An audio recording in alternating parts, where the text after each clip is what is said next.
court, he would be extremely quiet. He usually kept his hands clasped together. One of the lawyers actually commented that he had never seen a defendant act so calmly. Wienergold had served some time in the German military. From that information and from online research, he was able to figure out how to assemble remote detonated bombs that would do what he hoped to do. There were a few days of extremely emotional testimony, including the soccer players who described doubting whether or not they could ever play another game again. It brought everything back up, and it didn't quite help them to kind of process what was going on. Throughout it all, he sat there completely silent. The big mystery that was swirling around the trial was the question of why he may have simply done it because he wanted to impress a woman. Rebecca is a young woman who has a very troubled home life. She ultimately sees her relationship with Wienergold as an opportunity to leave that troubled home. Wienergold is a Russian immigrant to Germany. He speaks with an accent. He has anxiety in large groups of Germans. She begins to resent the fact that he has these fears and feels a little bit trapped. Rebecca attempts to dump him on multiple occasions, and he threatens to commit suicide if she leaves him. Wienergold apparently told Rebecca that she would soon be seeing a surprise. After being dumped via text message, he apparently began planning for this attack in earnest. Wienergold was charged with 28 counts of attempted murder, which carried a maximum sentence in Germany of life in prison. He claimed that he had nothing to do with the attack, but as time went on, he admitted that he had actually been the person who had built the explosives and had set them off. But he claimed that he didn't want to actually kill anybody.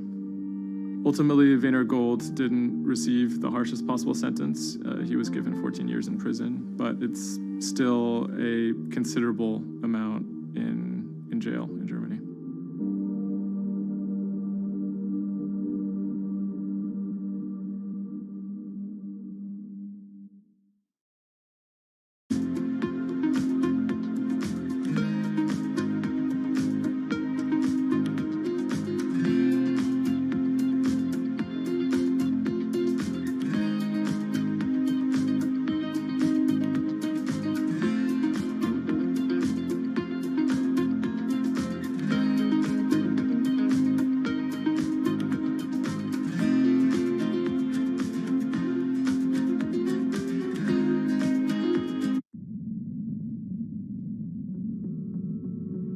The threat of an asteroid hitting Earth is very real. If it's big enough, it's also very final. These are very, very infrequent events. The probability is not zero, though. A blinding flash of light streaking across the sky. About 100 tons of space rock falls on Earth every day. Most of it is so small it burns up in our atmosphere or lands unnoticed away from major populations. No human in the past 1,000 years is known to have been killed by a meteorite, and according to NASA, no large object is likely to strike the Earth any time in the next several hundred years. However, one thing is certain: we haven't found them all. There are thousands out there, and we don't know where they are.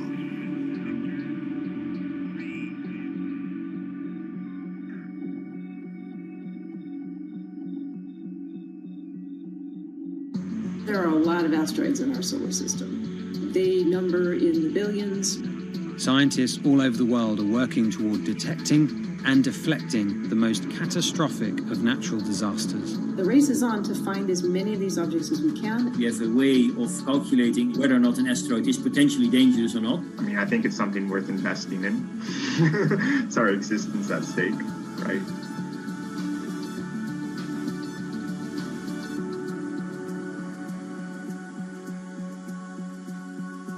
Amy, let's get this one out of the way. It's probably the question you get asked the most, but how scared should we be? Asteroids and comets are a natural hazard that's out there like a lot of other natural hazards. These are very, very infrequent events, these collision events where an object actually impacts the Earth. The most important thing that we need to know about asteroids is when the next impact is going to happen and how bad it will be. What we know is that an object that's about, say, a kilometer across is capable of causing very, very wide devastation across the planet, really, truly global devastation. The object that wiped out the dinosaurs was somewhere in the neighborhood of 5 to 10 kilometers across, so even bigger than that. At a kilometer, it's still going to be very bad and it will have global effects. For objects that are capable of causing what I would call sort of regional damage, kind of a large major metropolitan area, a city and its surrounding environment, sort of around 100-ish meters. It depends on the details of the composition and so forth. By the 1980s, NASA was cataloguing near-Earth objects. In 1994, stargazers watched as comet Shoemaker-Levy 9 hit Jupiter. The resulting zone of chaos was estimated to be as large as the Earth, and the event became a turning point in the search for asteroids and comets in our solar system. In 1998, Congress tasked NASA with finding 90% of asteroids and comets 1 kilometer wide or larger. Soon after, Hollywood blockbusters Armageddon and Deep Impact brought attention and fear to the masses. The great news is that the vast majority, more than 90% of all the really large 1 kilometer near-Earth objects have been found. The challenge now is working down to these smaller sizes that are still quite capable of causing a lot of damage, but they're just harder to spot because they're fainter, they're smaller. Can you give us a sense of how many are out there in our solar system? We know that there are a lot of asteroids in our solar system. They number in the billions. Most of them, however, are between Mars and Jupiter in what we call the main asteroid belt. This is a region of space where most of the asteroids in the inner part of our solar system live, and they stay there for many billions of years. There is another population, though, that kind of leaks inward and gets into the region somewhat close to the Earth, and we call these near-Earth objects. We think that there are millions and millions of near-Earth objects that are out there in the total population. As of today, we know of sort of around 20, 25,000, something like that. When we first spot an object, we really know very little about it. We just see something moving across the sky. So all you get is just sort of a handful of snapshots, just enough to be able to tell that this isn't an asteroid that we've already seen before. And then once we can calculate the distance to it, we can now start to make predictions about its true size. Is it large or is it small? So we have a lot of information that we have to get pretty quickly to really understand what's going on. Finding asteroids is just one piece of the puzzle.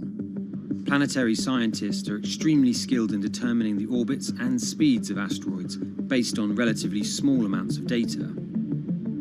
NASA runs simulations of the trajectories asteroids could take, which is useful but time-consuming.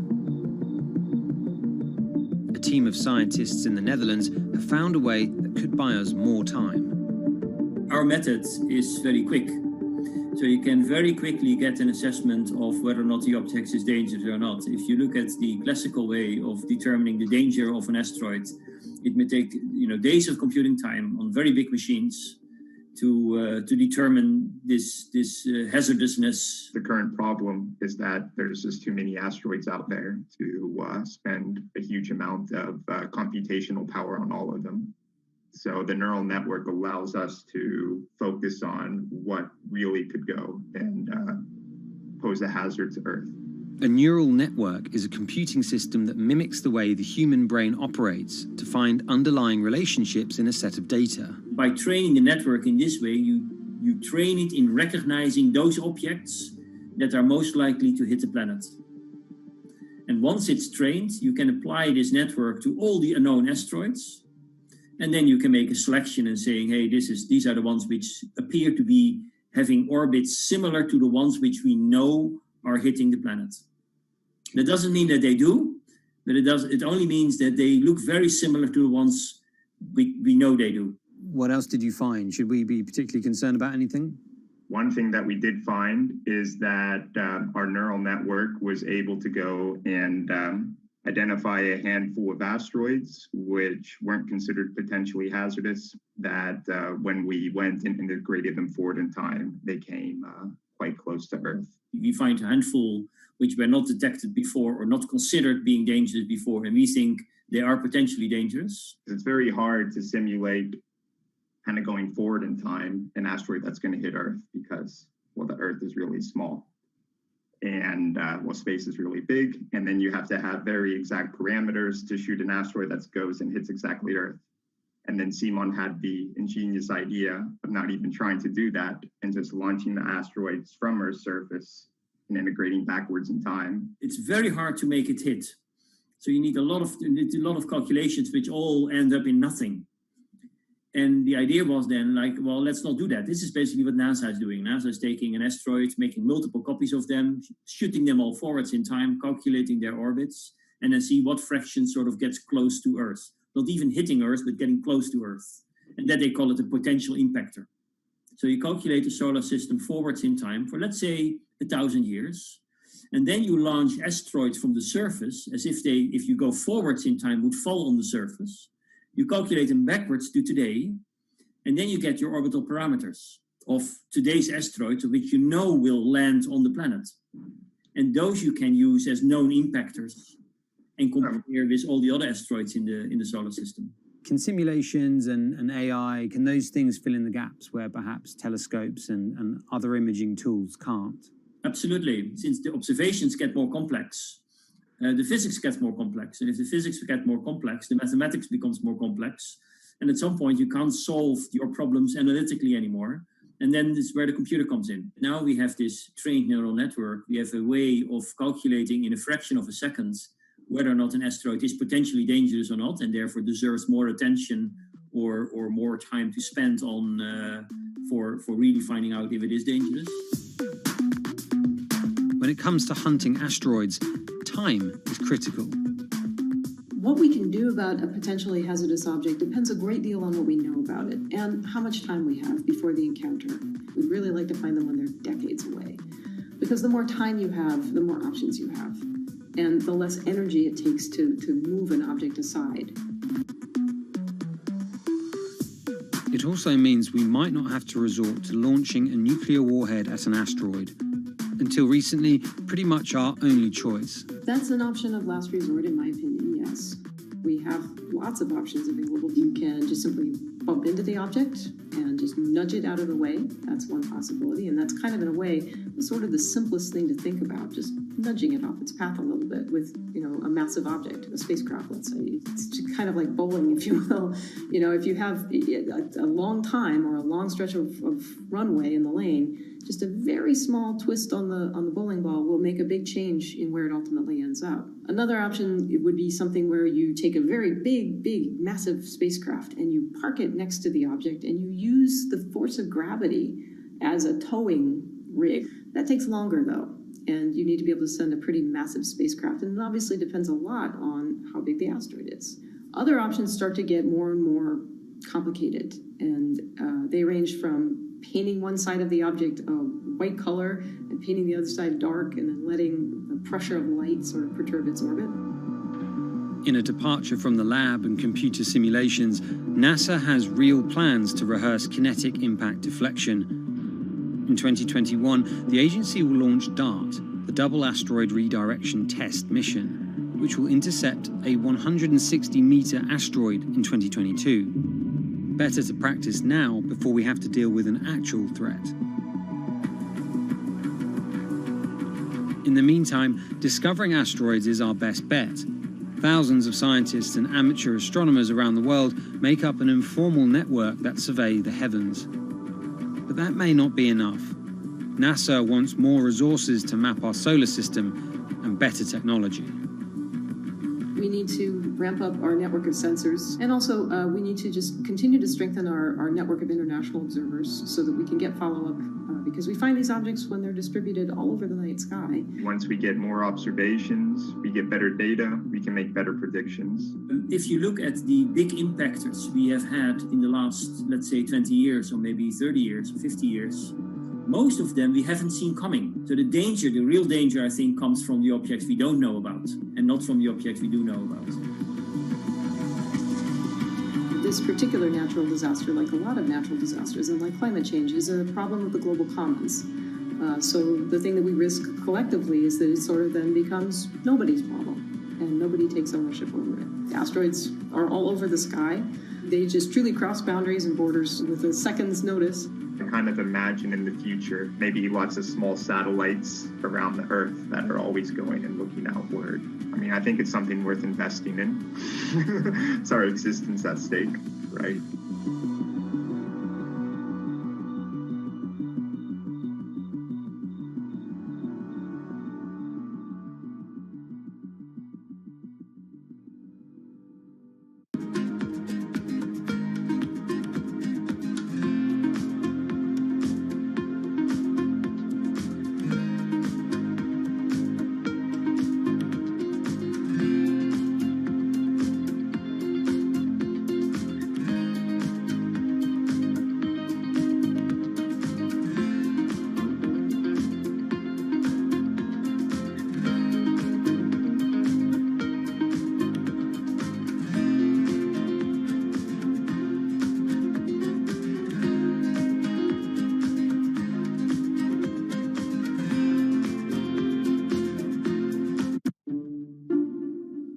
The pandemic has affected everyone in different ways.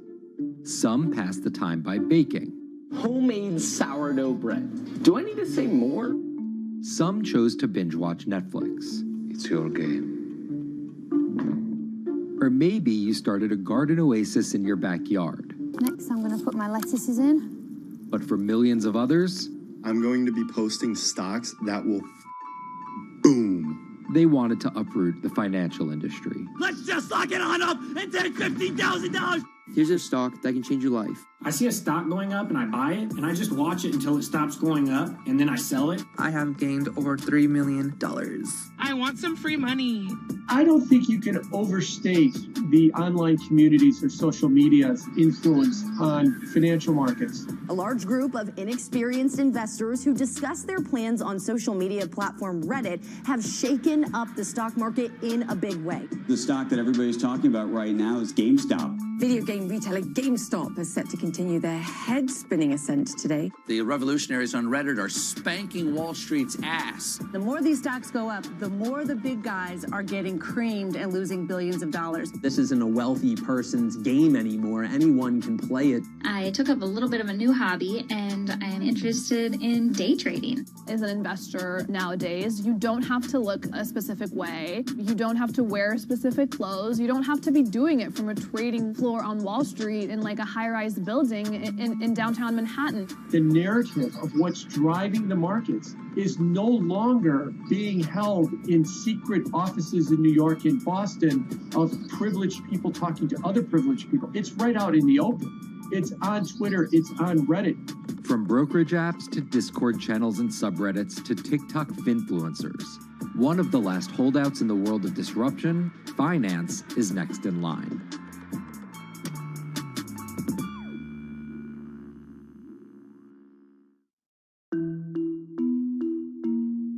Investing should be as ubiquitous as shopping online.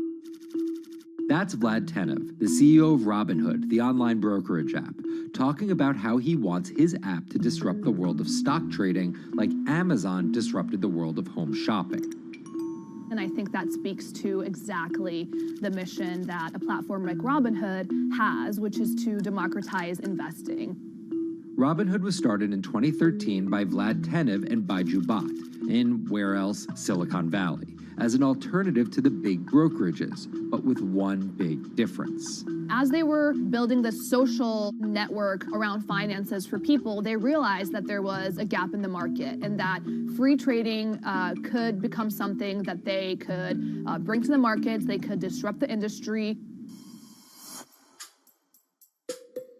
While no-fee trading is industry standard today, it was unheard of when it was first introduced. The online brokerage industry was really innovative when they came on the scene 10, 15 years ago, but they kind of stopped innovating where you haven't seen those commissions come down beyond $5 or $6 or $7. Robinhood think that by offering zero commission that they're going to push people onto this platform. And on top of no-fee trading, the customers Robinhood was courting have been long overlooked in the world of finance. So the typical customer of a Charles Schwab, for example, is putting a lot more money in that brokerage account than the typical customer at Robinhood. Even today, with all of its popularity, the median account size is about $240. There's Fidelities in the Schwabs and the E-Trades of the world. They look down their nose at those kind of accounts. I don't want a $1,000 account. They're just a headache. I want a $100,000 account. And this is key here, right? Because the thing about Robinhood that's different than every other single brokerage platform is how easy it is to use. The design of the Robinhood app really has in mind a user who might be coming at this absolutely cold. The fonts are very well sized, the shapes, the colors, all of that is something that the founders of Robinhood paid really close attention to. And by creating an interface that catered to a newer investor, they were able to gather a pretty healthy group of customers. And by 2019, they had about 10 million customers. Those 10 million customers were a huge success story for Robinhood, but no one could have predicted its explosion after the arrival of COVID-19. Remain indoors to the greatest extent, and 100% of the non-essential workforce must stay home. What we saw when the pandemic hit was the growth of Robinhood users absolutely turbocharged. And oddly, you saw this surge in interest in stock trading. Then they saw the absolute surge in 2020 in customer growth. And now, by many accounts, they have more than 20 million customers, which is pretty extraordinary. So the next step for them is to figure out how to monetize those users and how, even with their small account sizes, to get them to grow with the company and, as it releases more products, come along with them.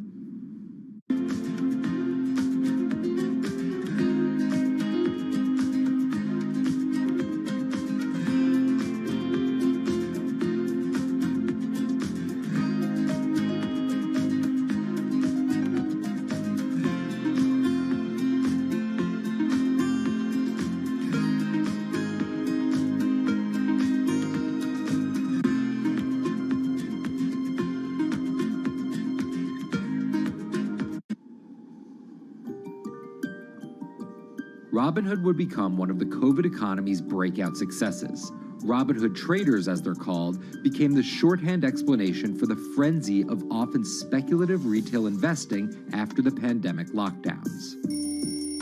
Kids wake up in the morning, they go on Robinhood. They're, in the shower, they check Robinhood.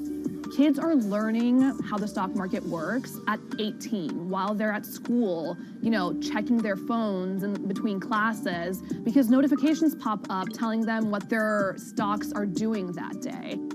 With these new tools, millennials and Gen Z are investing in the market in ways their parents could have never even dreamt of. That is sort of key when we talk about the divide between older and younger generations, is that the younger generation was exposed to so much more information and tools at their disposal to do what they want in the market. The older generations, you never had the technology or the cost structure that you could play the markets like you can today. So you were stuck with giving your money to a professional investor and paying them a fee to do it. When I speak to young kids, they tell me, I'm making mistakes, I'm losing money. I'm not a perfect investor, but I'm 18, and by the time I'm 30, which will be, 10 years from now, I'm gonna have interacted with the markets for a decade. And so it's a learning experience more so than anything else. And you can look at it and you can say, wow, that's risk-taking, that's dumb, but if you could possibly shave 10, 20 years off your working life versus adding 5 years, I don't think you can fault people for that. But Robinhood is only part of the puzzle. Sure, you can trade on it, but without research, information, and data, you're just blindly throwing darts at different stocks and hoping to strike it rich. Wall Street forever has always run on what we now call narratives or memes. People telling rumors to each other have been around for 100 years. On Wall Street, information is its own currency. Historically, either you had it or you didn't. and the people who had it had a huge advantage. In the past, those narratives and memes didn't have a network effect. It would be one person telling another person over the phone. In fact, when I broke into this business in the 80s, a lot of people used to complain that they weren't on the call list to get those ideas. Social media changed all of that. Fast forward to 2021, that's being done on the internet now. And that's being done on Discord and Twitter and StockTwits and Reddit. And the impact is very similar, but orders and orders of magnitude larger. As social media has played a bigger part in our lives, it's also played a bigger and kind of more important role in how people find investing ideas online and on these platforms. How do those ideas spread? On TikTok. Yes, that TikTok. Soon may the weatherman come to bring us sugar and tea and rum. People aren't just going to it for sea shanty videos. The personal finance hashtag on TikTok has garnered 3.5 billion views from its 1 billion monthly active users. By comparison, videos found under the cooking and health tips hashtag have 2.6 and 2.1 billion views respectively. The trajectory of Robinhood and TikTok were literally on par. What happened in the stock market this week? So the word of the week is expectations. Absolutely essential that you guys understand the risks of shorting. And Kayla Kilbride and Kyla Scanlon are two of those financial influencer TikTokers, also known as finfluencers. I think people still care about fashion, they care about culture, but it's also like there's this big behemoth thing called the stock market that we really don't know a whole lot about, and it's gatekept behind the industry. And so people like want to unpack that. And so my audience is, a lot of them are younger investors who are looking to hone their skills. Tech and write-up. Kyla and Kayla are two of the more, let's say, professional TikTok influencers. The Tesla ARK Bitcoin Biotech Risk Cluster. I've been trading since high school, and it was a really interesting way for me to fill out my decision-making frameworks and to think about thinking. And I think that the more that we can have people thinking about finance, the better that we're going to progress as a society. I think it's a huge gap in our educational system. If you're going to buy an option for a stock you think is going to go up, it's a call. So think of it like this. I made the options video where I was like, options are just like shopping. Rumor has it that this pallet's about to go up in price. So if I come in tomorrow, can I still buy it at said price? And a ton of women just like attacked that video and were like, you explain things so much better than my boyfriend or my professor, or like I could sit and listen to you all day. And I was like, this is what I was looking for. But TikTok's algorithm does not reward calm and measured videos about responsible investing. It rewards this. Watch this video for 30 seconds and you'll be rich for the rest of your life. I try not to say the A word, the ALGO word, because TikTok listens to us. The algorithm does impact how you feel. You know, you do notice which videos do better versus which videos do worse. How do you catch someone's attention in less than 60 seconds? And how do you make it something that they're like, I need this in my life? Nearly impossible to do that in 60 seconds. But the people who perfect it are the people that you're going to watch and going to stick around. And where people are sticking around? Reddit. And its nearly countless subreddits about finance. And by far the biggest one of those is Wall Street Bets. There's a lot of social media platforms out there, but Reddit is like the social media platform for finance.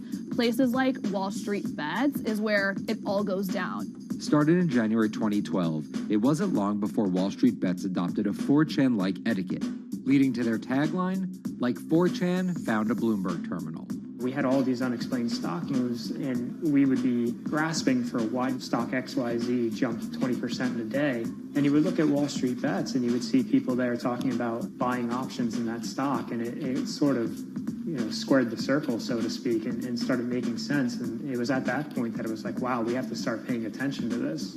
Some people on the platform really spend tons of time, and others are just looking for entertainment and to have a little bit of fun, effectively gambling or looking for an outlet, trying to make a little bit of money. Then on top of all of that, there were stimulus checks. Now, clearly this money is going to people who need to use that to eat, to live, but there's a lot of people who use this money to invest in the stock market. And it's not just stock tips. People quote-unquote YOLO their entire life savings or stimulus checks on a single stock. They post what is called gain and loss porn, screen-grabbing staggering hits and misses on stocks for the entire community to see. I'm about to lose everything. And while some of the people on Wall Street Bets are novice investors, the community contains multitudes. In one respect, what it did show us among these network groups is they are very sophisticated. They're not a bunch of ignorant people talking to other ignorant people. And this is where the pieces of the puzzle all come together to wreak havoc on Wall Street for a solid week in early 2021. It's pretty clear that the combination of more people having retail brokerage accounts and trading apps and more people being stuck at home looking for some kind of entertainment and some kind of community online came together in this very singular way. What came together is GameStop. Let's go back to the beginnings of what happened with GameStop a couple of years ago. On the boards like Reddit and StockTwits, a lot of people were talking about GameStop as being attractive value. Some of them are even, Wall Street alums who left the industry and now still have access to tools that they can use to improve their financial well-being and make very good decisions. And I think Roaring Kitty is a perfect example of that. GameStop is one of the most compelling asymmetric opportunities in the market today. Really, I don't understand how you could disagree with that. At the same time that this crowd was talking it up, the hedge fund institutional crowd didn't like this stock at all, and it had the largest short interest of any stock in the New York Stock Exchange going into late 2020. Short selling is a bet that a stock price will fall, and it's a fairly simple concept. An investor borrows a stock and then sells it. The investor is betting on buying the stock back later for a lower price, before returning it to the original owner, pocketing the price difference. What a short seller would tell you is that they almost act as a policeman in financial markets, or they're at least looking for companies that aren't what they say they are. And that can range anywhere from an outright fraud that some short sellers try to expose to just a company that's not worth as much as investors think it is. The problem is, if the stock price rises, the short seller has to come up with the money to buy the stock back. And the more it rises, the more it costs. And that's what's called a short squeeze. And the hedge fund Melvin Capital was on the wrong end of that squeeze. Melvin Capital lost over 50% of its money in the month of January alone, just from being caught in the short squeeze of the stock. This is where the disruption comes in. One of the most wild stories you're ever going to see. GameStop shares absolutely going nuts. In less than a year, the company's stock has jumped from less than $3 a share to almost $350. Cheers, everybody! Roaring Kitty has turned $50,000 or so investment into some $14 million. Whoa!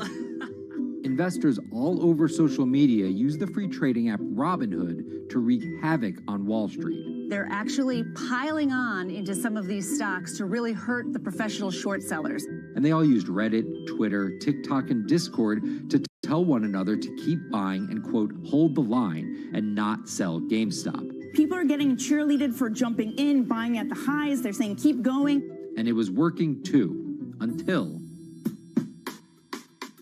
Thursday morning, the trading app Robinhood sent out this tweet. In light of current market volatility, we are restricting transactions, including GameStop. People were really angry. Robinhood was supposed to allow the regular people to play the same game these big boys are playing. But instead, we were all taken for schmucks, and they screwed us. Shares of GameStop are jumping again now that retail investors are being allowed to buy shares of the stock. But what we learned is that when people organize online, they have the ability to disrupt the market. And it was a big sign the ivory walls of the institution aren't as powerful as maybe the institutions thought them to be. I don't know if pumping up GameStop was the best use of billions of dollars, but I think that as a signal to society, it was pretty interesting and powerful. The GameStop saga was so impactful that both Vlad Tenev and Roaring Kitty were called in to testify before Congress to clarify each of their roles in the saga. One thing that's emerged from the congressional hearings is that They're interested in how retail brokerages make money and whether they're keeping the best interest of their customers in mind, but it's pretty fuzzy as far as what they would actually do as a result.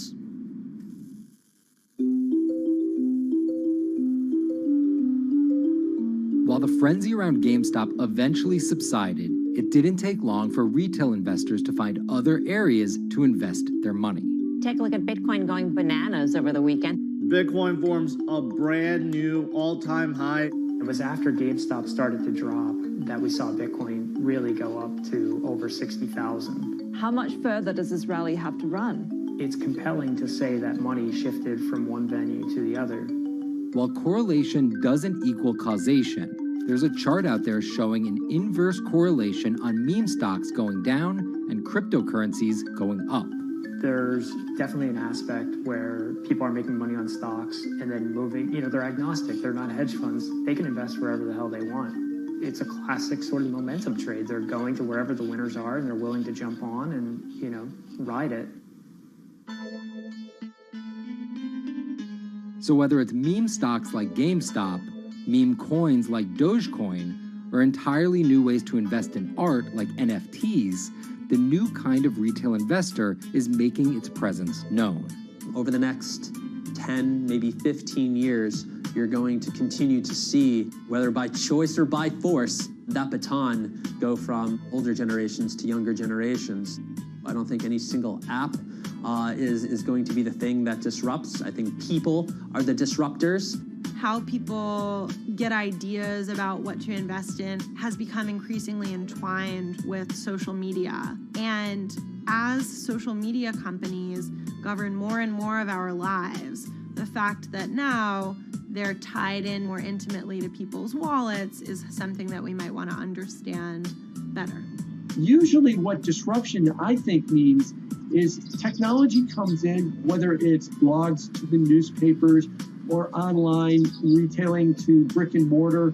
They come in and they're in the same business, but they just do it in such a gigantic cost savings that it causes everybody to switch.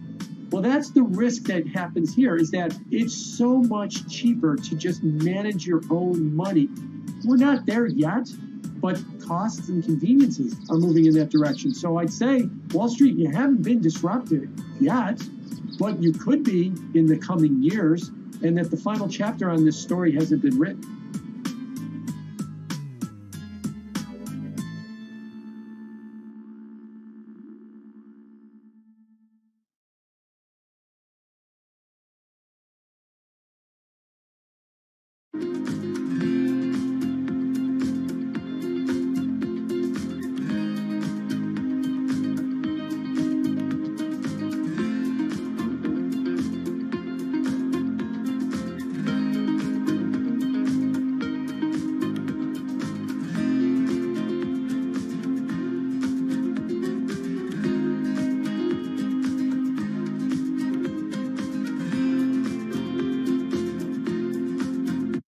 Meet Bloomberg's own David Nicholson. Now, his happy place is out in the field, on the open road.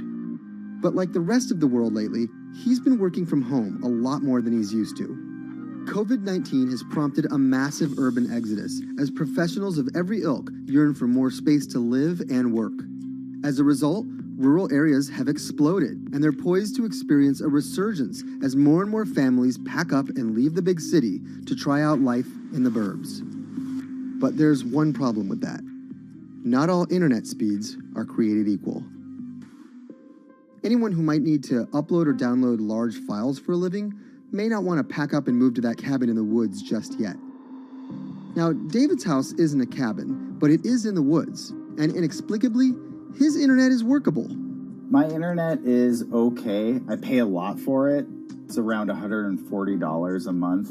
The download speed's great, and the upload speed is terrible, which is really bad for my work because I have to upload these massive files. But I'm definitely one of the more lucky ones in this community. Just a few miles down the road, my buddy has awful internet. It's usually under 2 down and under 0.2 up, so it's often unusable. Some days it's around 1, and other times it'll drop down to about 0.2, 0.3. I just want to be able to have internet at my house without having to go outside the normal ways of acquiring internet. It's really frustrating. We're literally miles, a few miles away from downtown, and it just cuts off.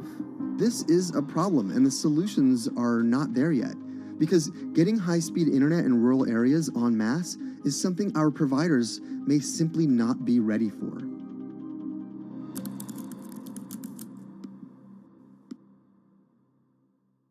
If your internet service doesn't have fast download and upload speeds, then you don't have high-speed harmony. You have.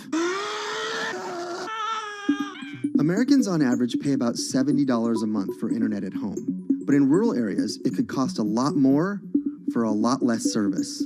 So the pricing for a fixed wireless provider here can be something between $80 and $150 for about 25 megabits per second. However, gigabit service, which is 1,000 megabits per second and symmetrical, is running at about $119 a month or $130 a month.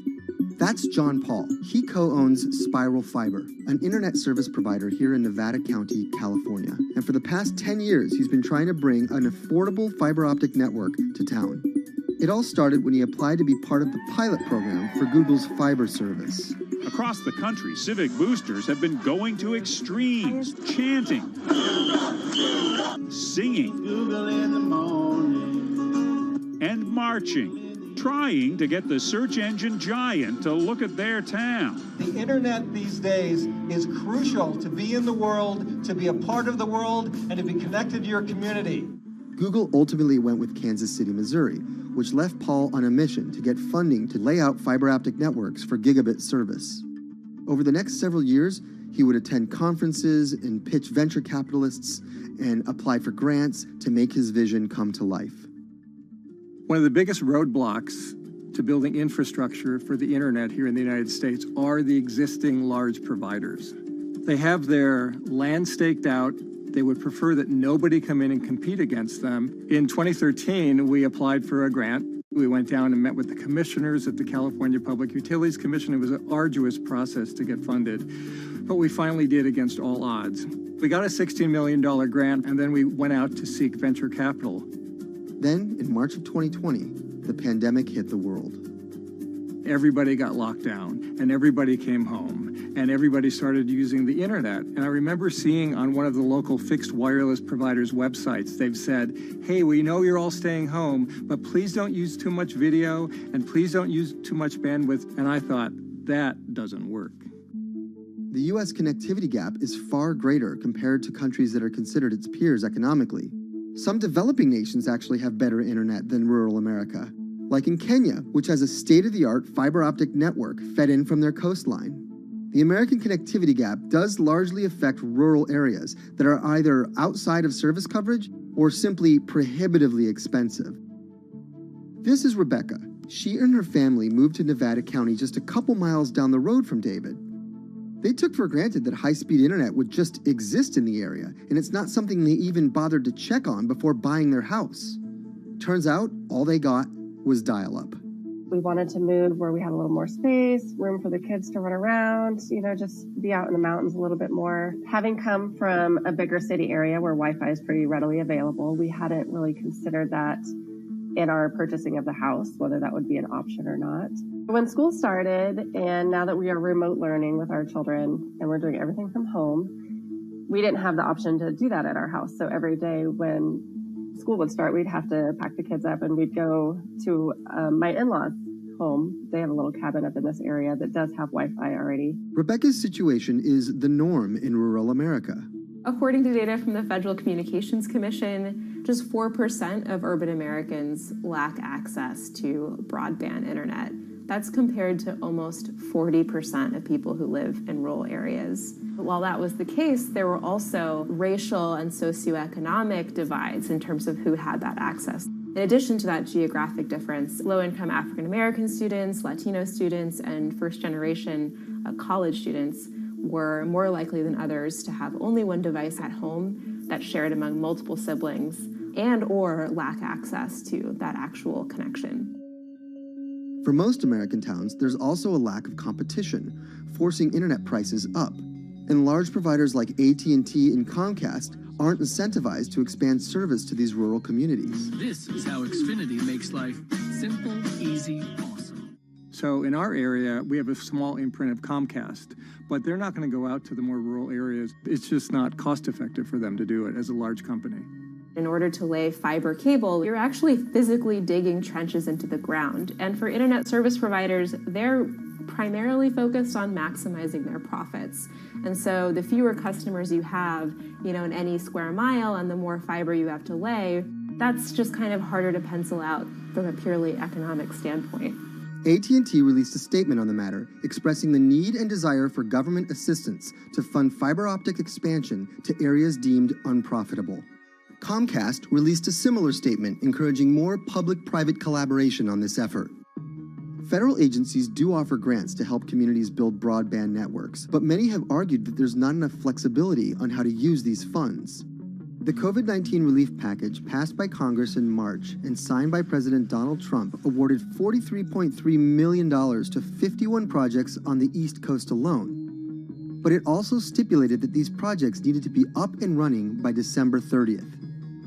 For contractors who plan projects months and years in advance, it's a scramble to rearrange their schedules to meet that deadline. So what we've been asking the federal government to consider is at least have, as long as the projects are getting started, knowing the projects are being put into place to expand both remote learning, working from home, and opportunities like that that are truly driven from COVID. We're moving as fast as we can regardless, but hopefully they'll give us some more time. Talking to John Paul, it's clear that he believes broadband is something that can transform a community and should be considered a public good.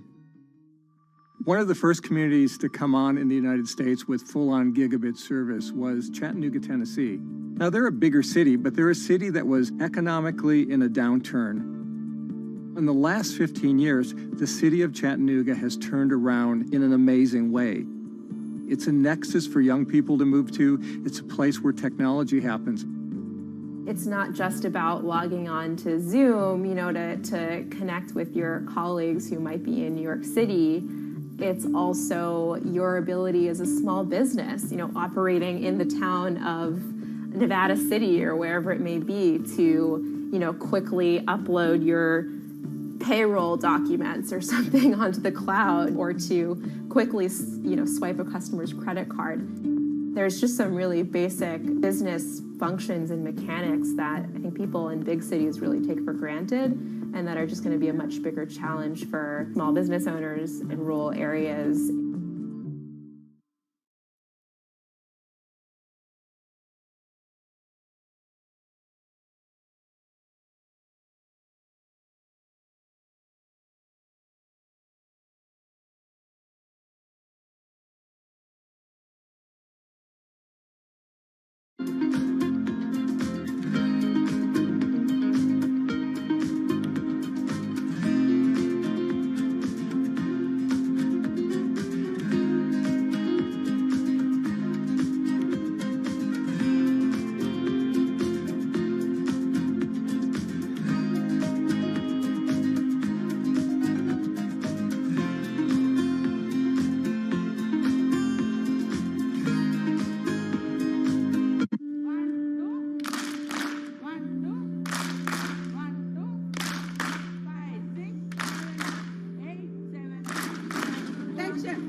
Historically, the marginalized people, you call them as untouchables or Dalits, they have been kept away from the center of the knowledge.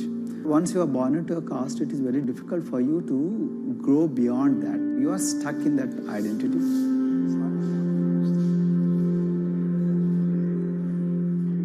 I think education is the best way of liberating them. So that's how I chose to work in education sector. The kind of education that we are giving to the marginalized people is going to change not just the fate of these communities in Telangana, but it is going to be the source of inspiration, source of hope for all the marginalized in this country.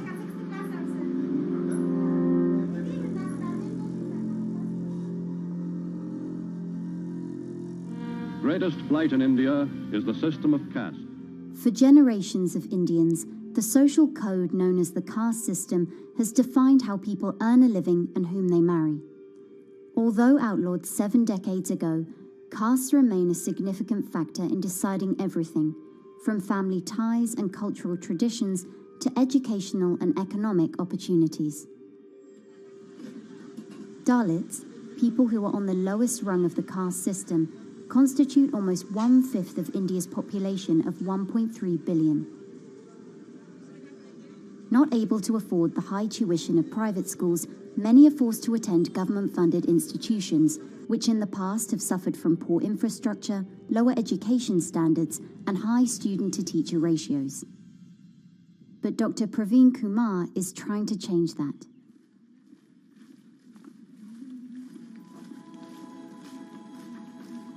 I am currently working as head of Telangana Social Welfare Residential Schools.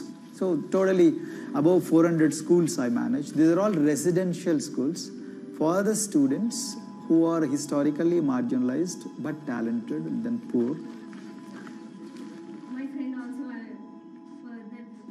Of them, 60% are girls and then 40% are boys, because girls are more marginalized among the marginalized. Their voices are always suppressed.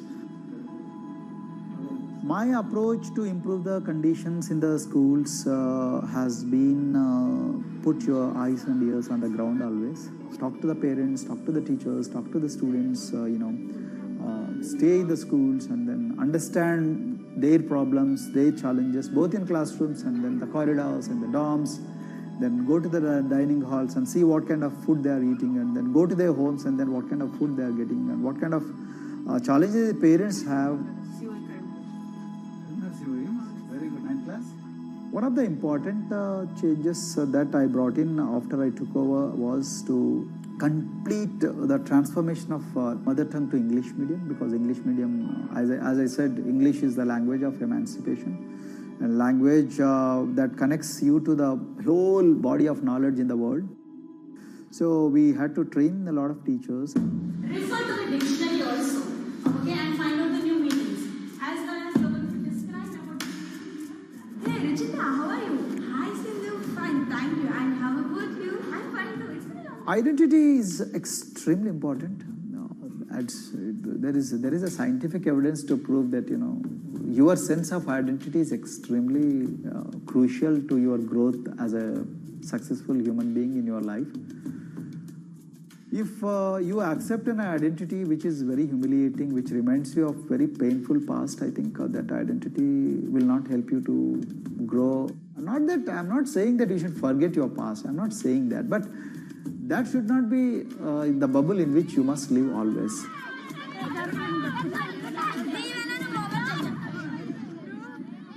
Sweros is an alternative identity. S stands for state, W stands for welfare, Aero, SW and then Aero is Swero. So the idea is your dreams have to be skybound. So that is what we are trying to achieve by changing the identities. Like, you say, I'm a Swero and I aim to be a doctor. I am a Swero, I aim to be a top-notch engineer. I am a Swero, I aim to be a top bureaucrat of this country. I'm a Swero, I want to be a very good actor or a musician in this world. So these are the positive images that are associated with identity.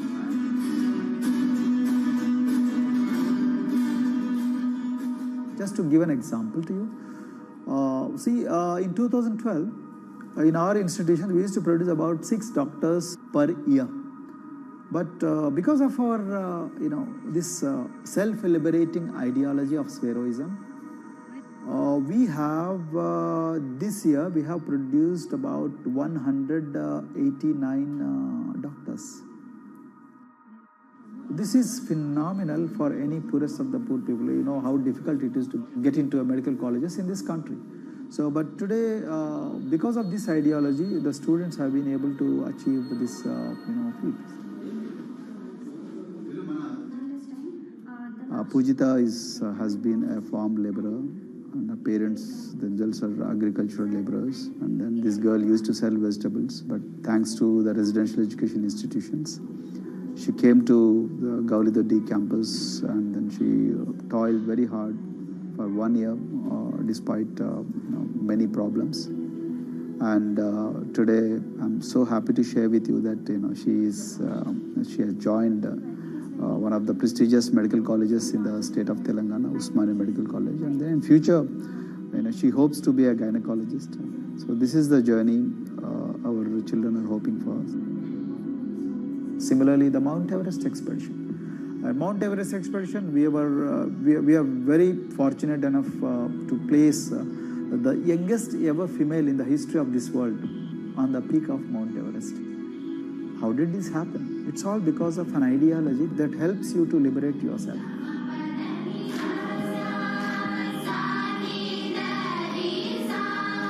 We got a lot of extracurricular activities and most of them got institutionalized now. So for example, music.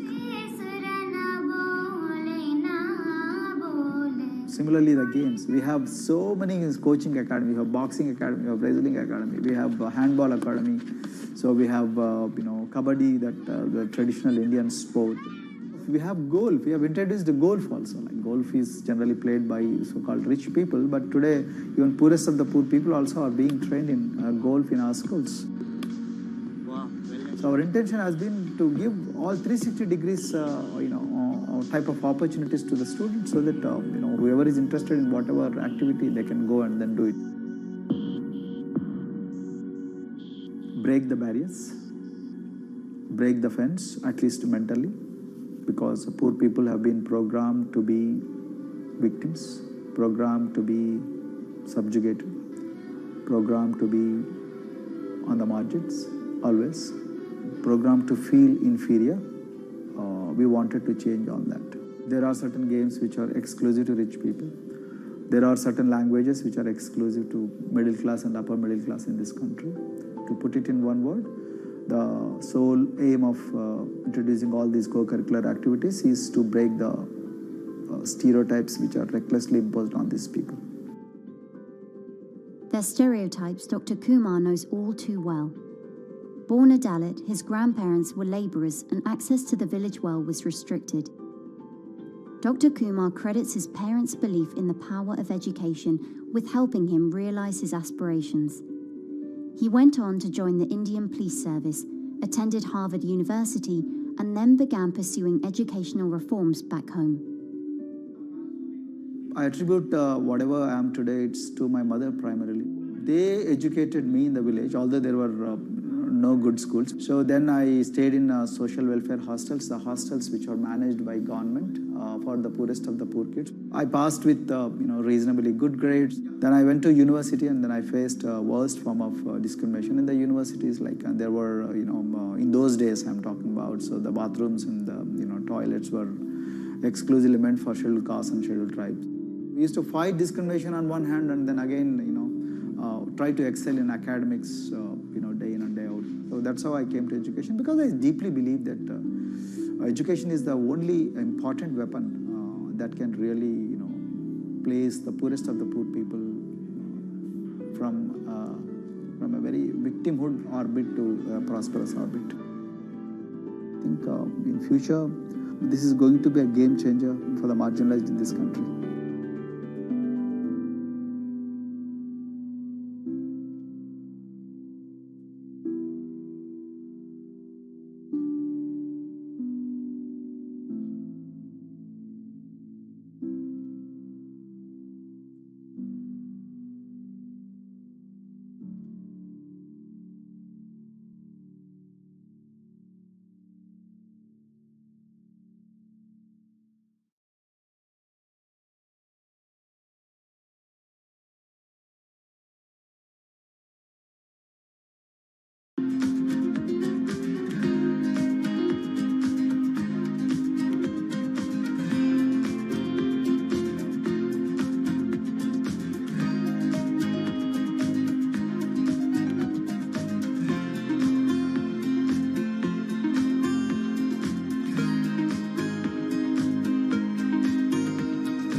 If you look at a thermal image of a city and then compare that to a map of vegetation, you'll find that where there's greenery, the temperature is lower.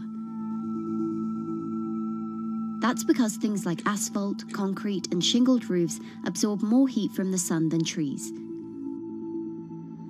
This is the urban heat island effect, and it accounts for higher temperatures in cities, often by several degrees compared with their surroundings. It's becoming a huge risk to human health as growing urban populations exacerbate the heating effects of climate change. Heat waves kill more people than any other extreme weather event, more than tornadoes, hurricanes, and even floods. That's why urban heat island mitigation strategies are being studied in Singapore by a group of researchers. The government-backed project called Cooling Singapore is now in the process of combining everything they've learned to create a digital tool that can help cities all over the world, starting with Singapore.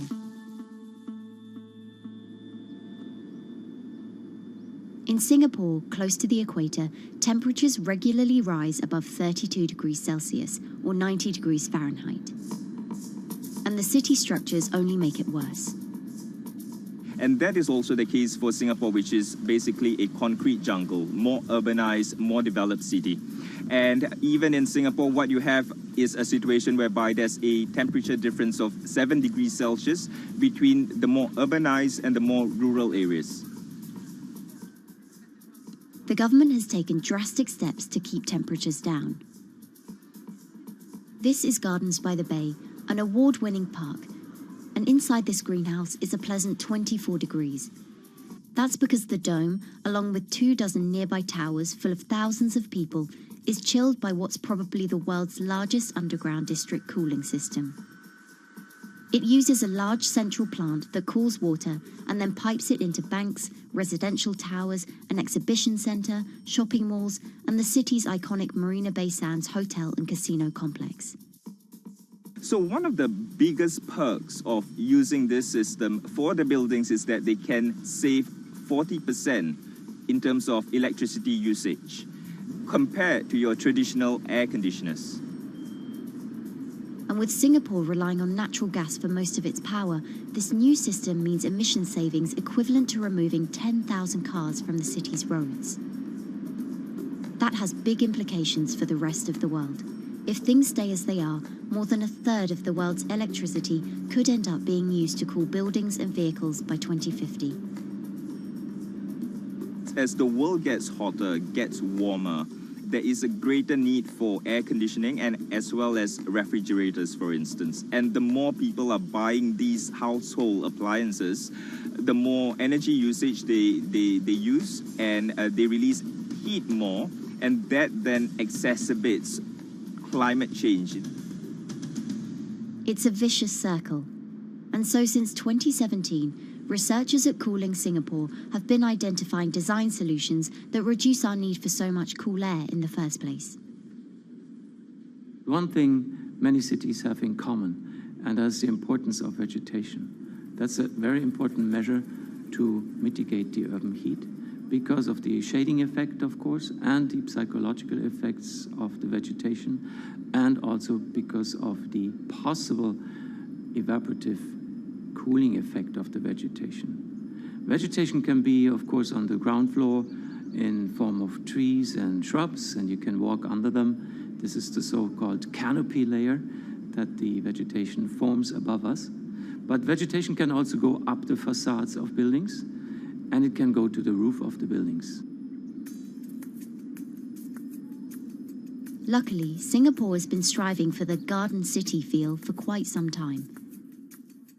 It was a vision initially introduced by then Prime Minister Lee Kuan Yew in 1967 to make life more pleasant for people. And today, Singapore is one of the world's greenest cities in terms of urban vegetation. Kampung Admiralty, a community centre that contains health facilities and social spaces, now provides more green space than the plot of land it was originally built on. It's topped by a roofscape of staggered terraces covered in local plants, which functions as a community park. And a village green in the centre that contains farm plots for residents to tend to. Park Royal on Pickering was designed as a hotel in a garden that doubled the green growing potential of its site. There's now 15,000 meters of sky gardens, reflecting pools, waterfalls, planter terraces, and green walls. And the government has big plans as well. Singapore actually has a plan to plant 1 million trees and add more green spaces over the next 10 years. It is actually a mix of wanting to reduce the urban heat island effect, but on the other hand, is also to get the people to be more connected to nature. But it's not enough. The city-state has still been warming twice as quickly as the world average over the past 6 decades. That's why Cooling Singapore has developed a catalogue of other potential heat mitigation measures. When you try to mitigate the urban heat island effect in a city or in any building, in a village as well, the first place to start is by shading of the windows. You have to keep areas clear so that the wind can move through it. Water of a certain depth can act as a very good thermal buffer. If you have to construct heavy buildings such as high-rises, at least you can make the surface, the facade, less heavy, and you can protect it from direct sun penetration. You have to make sure that no combustion engines will be in the city in the middle, in the medium to long-term range. So ideally, the electricity production is outside of the city, and you bring just the clean electricity into the city. You can at least minimize the use of energy in the city, and you can start to slowly convert the roofs, the facades of the city into production areas for renewable energy. In Singapore, unfortunately, this is a limited option, but in the long run, it could produce up to 20-25% of the energy, of the electricity needed in Singapore if all the roofs and the areas in the buildings, on the facades would be used to do that. With so many different ideas, Cooling Singapore is also designing a virtual model of the city to test them out. It's called a Digital Urban Climate Twin, or DUCT, that will calculate how each element of the city's design will impact the urban heat island effect. That means we model not only the geometry of the buildings digitally, but also we model the transportation, the insulation, the temperature, the radiation coming from the sun, the weather, the local climate, the even very, very microclimate of the city, the water, the movement of people in the city.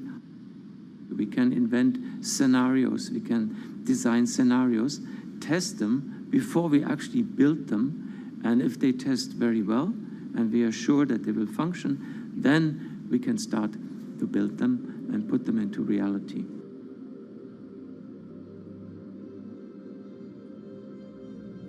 Singapore will be using this new tool to figure out which actions it should take next. And the model can be applied to any city, whether it needs to keep heat out or keep heat in, which will ultimately save energy, slow climate change, and improve our quality of life. So this is something that Singapore will be able to export, maybe even together with its city development systems that it already has. Singapore is one of the very few cities in the world that really combine this scientific approach with a very well-established urban redesign and urban design approach. Through its agencies and the combination of its agencies, it has achieved a lot in the past. If it keeps following the scientific path and the combination with the other knowledge in the city already, we think that it will be a very comfortable and very livable city in the future, even more than today.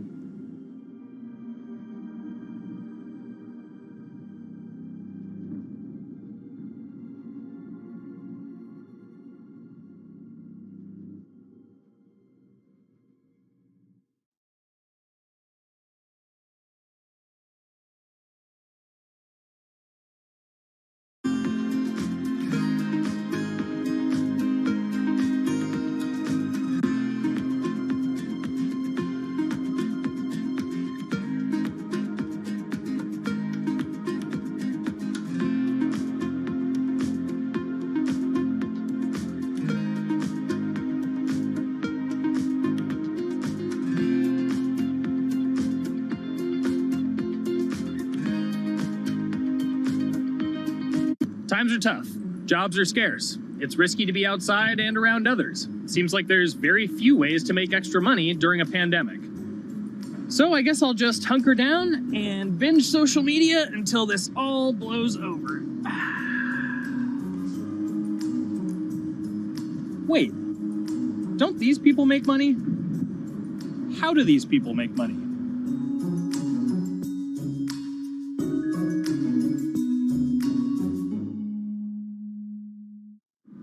Streamers, YouTubers, Twitch stars. How do they make money? Is it a lot? Is it a lot of work? I know, I gotta ask somebody in the biz, and I got just the guy. Austin John Plays. This is your full-time job now, right? As of November of last year, yes. This was always just kind of like a side thing. Like any money that I made from doing my videos and whatever else, I never touched that because I didn't really think of that as being like real money. And then it started coming in more and more. And then it was like I hit my first day that I broke $1,000 and I was like, this is actually going to be money. How did the YouTube channel come to be? When the game Pokemon Sun and Moon came out for the 3DS, there was like things that I learned about the game, and then I wanted to just share that information with people. And at the time, I didn't have any way to capture a screen or anything, so I found like generic footage, and I kind of put it all together with so much editing. And that video got 6 views.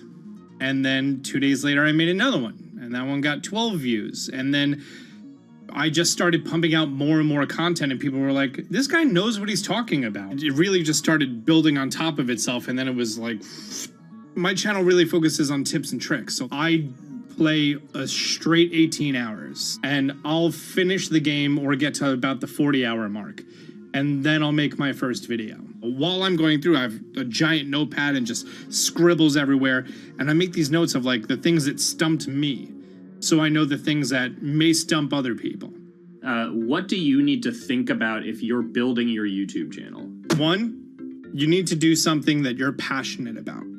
Not that you like, not that you think you're gonna make money on, something you're passionate about. The other thing is something that other people are passionate about. It holds a special place to them. And third is, it needs to be something that people are gonna seek out information on. In order to enter into the marketplace, you either need to be better than everyone else, you either need to be faster than everyone else, or you need to be more accessible than everyone else.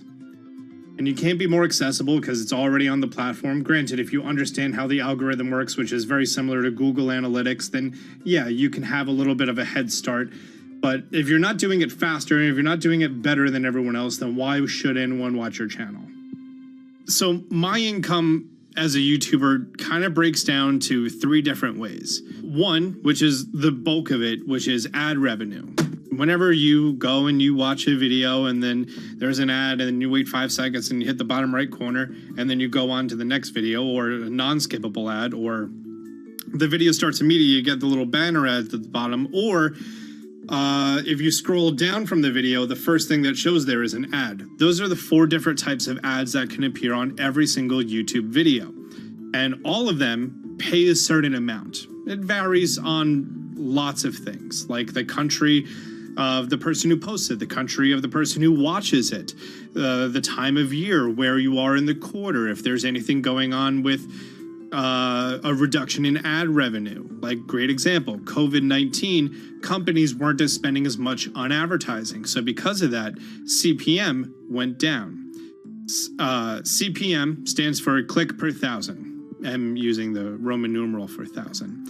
And that means that for every 1,000 views, you get a certain amount of money. Now, on low ads, when I first started off, my CPM was 30 cents. So every 1,000 views, I made 30 cents. But then once I signed with an MCN and I started making more quality content and more engaging content, some of my better videos and certain times of the year, I can see CPMs as high as $12 to $14.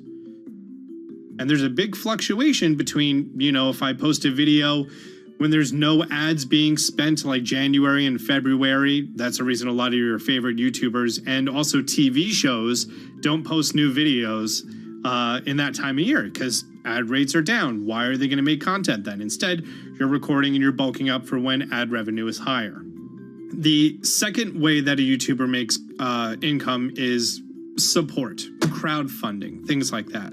When I first started off, Patreon was really the only option, but then they started rolling out supporters and members for YouTube channels. So whenever I have a live stream, you can click a button and then you can become a member, and then you get special icons next to your name. I believe they're called badges, or on any video, you can hit the join button, and that helps support the channel.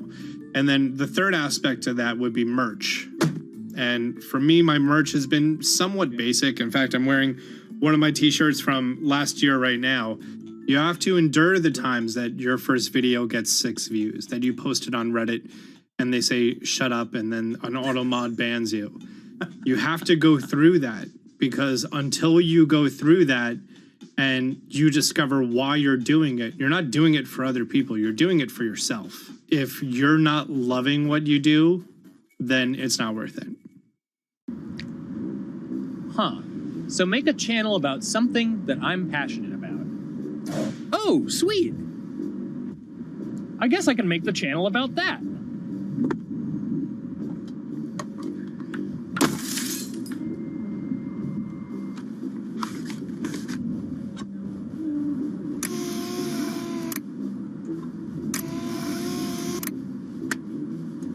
Now, how do I grow an audience? How do I get popular? It's all about diversification, right? You have to have a massive Twitter following. You have to have a massive Instagram following. You have to have a massive YouTube following. Of course, you have to be on Twitch, which is the key platform. But basically, any way you can get in front of your audience, you can engage with your audience, is going to drive those clicks, which ultimately drives the advertiser revenue that you get back from all of these platforms. It's me and Dan playing video games and talking in a funny manner over them. They're not just people who are good at games, they're actually people who are good at online engagement, online entertainment, first and foremost. You have the right to remain stylish. Anything you wear can and will be used against you in the court of fashion. The streamer is either very, very talented at the game. The best player in the game is generally going to draw a crowd because people like watching people who are very good. On the other hand, they're either very, very good or funny, charismatic, whatever it is on that side. Oh, no. You know, it becomes more of a show where they talk about other things outside of the gaming world, and gaming becomes really just a backdrop and an excuse to engage with that audience. There were those weird, like, Ronald McDonald, like, straight to VHS movies. You remember those? I'm personable, I'm chatty. I would kind of, when boring things were happening in the game, I would ramble on about, movies I'd watched or books I'd read and, or conversations I'd had and stuff like that. And so I think being personable was a big part of that. It's not just getting on and playing games. It's getting on and being an entertainer. You are putting on a show. All right, now let me go ahead and grab the samurai sword that every gym has. Okay, he's dead. To have a larger audience and to have that audience, I think, stay with you, you have to bring something extra. You have to find your niche. You have to find what works and what connects with the audience and what makes them laugh and what makes them keep coming back. You gotta make it a little more exciting, all right? Throw in a hanging bishop. Have everybody in suspense for a moment. I think the real most important thing is to just get used to being on camera. Like in any sort of performance thing, is get used to talking on camera. My first few videos were terrible, but because I sat down and did it for 6 to 8 hours a day, I just got used to talking and I got over that uncomfortable hump. If you go into Twitch purely with the expectation that you're going to make money, make a job out of it, have all this growth, and it's going to be great, you're probably going to burn out prior to getting to that point because there's very little payoff for a long time, right? Like multiple years generally before you really start to see a payoff. And so, those first few times you're streaming, nobody is there. One person shows up every 30 minutes, says hi, maybe, and leaves, right? Like, it's very discouraging, I think, for a lot of people. And so you have to be there just loving it. You have to love talking to yourself when nobody is around. You have to love just the game that you're playing, all of that stuff, because it takes a while, and I think a majority of people burn out prior to getting to the like profitable point of it. And there you have it. My very own YouTube, Twitch, Discord, and streaming channels all ready to go live. It's a veritable social media ecosystem just on the verge of thriving. So, don't forget to smash like and subscribe, and visit my Patreon for perks. Also, go to my merch page. And one last thing, stay cool, my friends.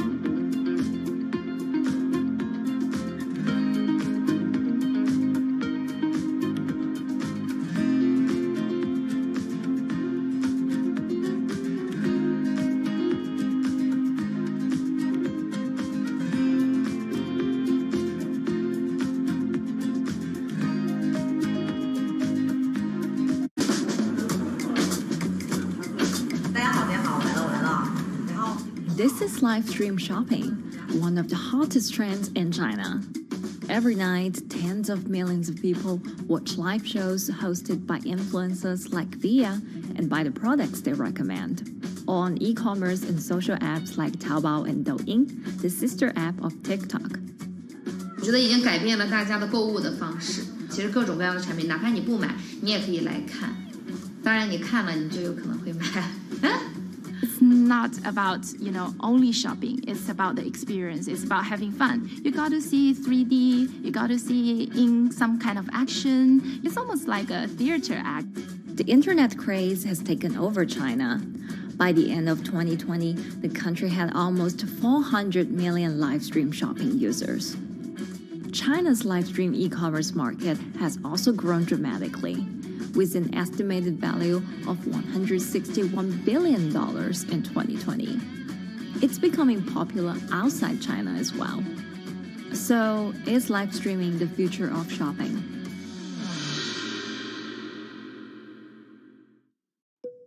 Live streaming is not a new thing. In China, it started in 2015 with the rollout of 4G. And it was first used for entertainment and socializing. Many live streamers performed for their followers or chatted to them, making money by receiving virtual currency and gifts. In the West, live streaming is mainly the domain of avid gamers. In China, it's broken into e-commerce. China actually has a very big e-commerce empire, so it uses these super apps, what we call that you have payment, you have search of information, you have recommendation system, and you have huge amount of goods available on the platform, and as well as a lot of consumers. So with this advantage, they merge these features of live streaming to make the influencers actually sell goods. Here is a perfect choice: nice neutrals, beautiful print, nothing overwhelming, and the warmth and comfort of flannel. This is item. Traditional TV shopping involves a one-way direction, whereby a host introduces a product, demonstrates certain things, and say, call this number or something. But live stream shopping is live. That in itself is a very, very big difference. It causes different psychology. And live stream shopping is a very entertaining way of actually engaging someone else. When you shop, actually, this live streaming video will continue. It will minimize into a corner, and you can buy the items and pay all on the same app. And after that, the live streaming screen will just enlarge by itself, and the promoter will come back to screen. So it's very convenient. Taobao, one of China's biggest e-commerce platforms owned by tech giant Alibaba, added a live streaming function in early 2016. In the following years, other e-commerce and social platforms like JD and Douyin also integrated this feature. 开头的时候还是有很多的挑战的，对画面的这个流畅，然后是否能够很真实的去还原商品，它其实在这个上面是有很高的这个门槛跟技术的这个卡口在的。不不管是我们的这个用户的接受度，还是商家的这个上手的这个难度都很高。但是这几年下来，基本上难点在不断被突破的。Over $70 billion worth of goods was sold via live stream on Taobao in the year through March 2021. Latest surveys show that over 60% of live stream users in China were watching shopping shows, and over 65% of them shopped at least once via live stream. In 2020, live stream shopping got a huge boost during the pandemic, when millions of people were in lockdown and many retailers were pushed online. People, during the lockdown, felt like there's a need for more social interactions. This live platform creates an interesting kind of environment that gives people the sense that I'm actually interacting with you. And then live stream shopping brings in a lot more variety of things that people could buy and satisfy, the sense of like losing control, especially during the pandemic. At the heart of this craze are the top influencers who have tens of millions of followers and sell products worth millions of dollars every night. They often use their star power to get bargains from retailers, which in turn boosts their own sales and influence. So if you think about China's live streaming, you have to know the king and queen of the influencers. The queen of live streaming, Via, she is actually having the biggest viewership and the biggest sales volume for a long time on Taobao platform. She can sell everything from like Gucci sunglasses, lipsticks, homes and cars. One time she offered her followers to go on a Tesla ride with her, and she even, for once, sold a rocket launch in her live streaming room for 40 million yuan. The king will be Li Jiaqi, more widely known as Lipstick's brother. He used to be a cosmetic sales before he turned into live streaming e-commerce, and he knows a lot about the cosmetics. So he's the one that will actually put the lipsticks on himself when he's on the show. Top live streamers like Via and Li Jiaqi have become celebrities in China and can earn millions of dollars a year. Although not everyone can be as popular, mid-ranking live streamers like Tiffany still earn a good income through sales commissions. 如果说单从收入方面来讲的话，那主播的收入是比普通的工作要高很多。但是呢，主播这个工作时刻对身体，包括对精神都有很大的一个考验的。就是每天需要集中精力，然后长达5-6个小时，这种状态是很累的。而且这5-6个小时的话，你是脑子是不停的，然后嘴巴是不停的，然后手也是不停的，眼睛也是不停的。像我们做主播，不是说单一的只做直播一件事情，然后还会有选品的一些工作，然后还会有一些其他的事情排在里面，其实是没有个人生活的。那我觉得增强粉丝影响力的话，不是说某一件事情。可能今天做了什么事情你就增大了影响力，而是每天不断的内容的输出，粉丝不断的可能对你的了解，慢慢的信任你。没有芝麻酱的味道，如果吃不习惯的话就慎买。A lot of successful live streamers are generally very good at communication. They're very good at articulating very simply what a product does, what a product doesn't do. In order for them to sell, they need to be trustworthy and appear trustworthy, and they need to, show in some ways that they're authentic, right? So for Via and Li Jiaqi, they are able to articulate that quite a bit through their body language, through what they say. For example, Li Jiaqi will also sometimes say bad things about certain products because to him that's his honest opinion, and sometimes people want to hear that. And so they seem very credible, they seem very trustworthy, and don't forget, they're also very entertaining and very interesting. If you're familiar with Li Jiaqi, he won a Guinness record for like the most lipstick applications to models in like 30 seconds. So if you're able to create a lot of buzz with interesting things that you do, people who may not want to buy lipsticks will also stream in just to watch what he does. And then from there, you might get hooked. 这就是一般女生出门的时候涂的口红的颜色。Live streamers also use sales techniques such as limited time or supply. This sense of scarcity can often encourage viewers to buy. The platform in itself creates and enhances some of these things because you see it live. Something we call social proof has taken over, meaning that, hey, other people are interested, other people are joining in, other people want the same product. and they add it in the chat and they ask questions and they say, oh, I want this too. What happens then? It makes the whole product even more scarce. But it's not just influencers. Local farmers, luxury brands, even mutual funds have also started their own live stream shows. Working with very top-tier live streamers can be risky. It's not necessary that the benefits will end up with the brand. So we see company executives opening their own shows. And we see like P&G have their own sales room, which runs shows every day as well. We also have like local governors in like small towns to sell their agricultural products. So the live streaming is definitely transformed the way product owners can think about how to reach their consumers. And it enables a lot of players to actually sell. Live stream shopping is going global. Merchants in Southeast Asia have embraced this trend. And in the West, Amazon has upgraded its live streaming function, adding interactive features like chat rooms. Companies, including Google and Facebook, are also developing and investing in technologies to integrate video and e-commerce. 直播电商它其实已经开始成为主流，它未来的发展空间跟潜力都是巨大的。接下来大家会越来越依赖这种购物方式，会变成一个比较日常化、比较规范化的这么一个趋势。If you look at the numbers alone, their numbers alone, Li Jiaxi's numbers or Via's numbers, you know that they can sell and you know that they can generate revenue.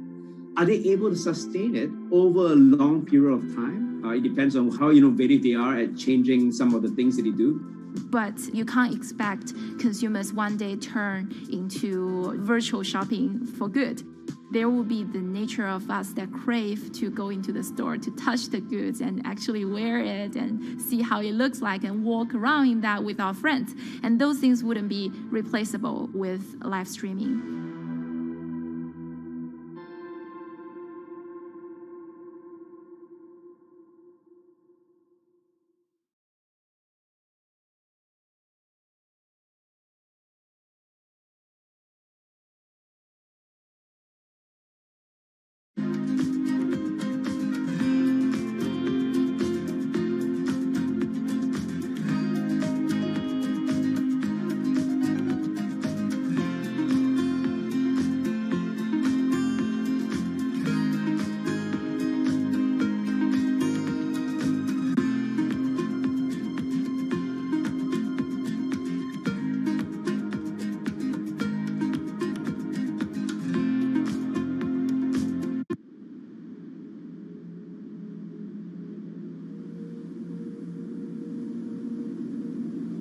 You could imagine that the oceans are actually the largest battery. We're storing huge amounts of energy in the oceans. The wave motion can be very deep. It can extend down several hundred meters. And once it gets to the near shore, from about 50 meters, the whole water column is moving backwards and forwards. As we search for ways to reduce our reliance on fossil fuels, some are looking to a largely untapped potential source of renewable energy. In theory, waves off the coast of the United States alone could generate over 2 trillion kilowatt hours of electricity a year, enough to power more than half of the country. Waves intensify and subside not as quickly as the wind, and that means that it can produce a smoother power generation curve. One of the potential advantages of wave energy is that it could act as a complementary source of power compared to other renewables on the grid if it were to be scaled up to commercial scale.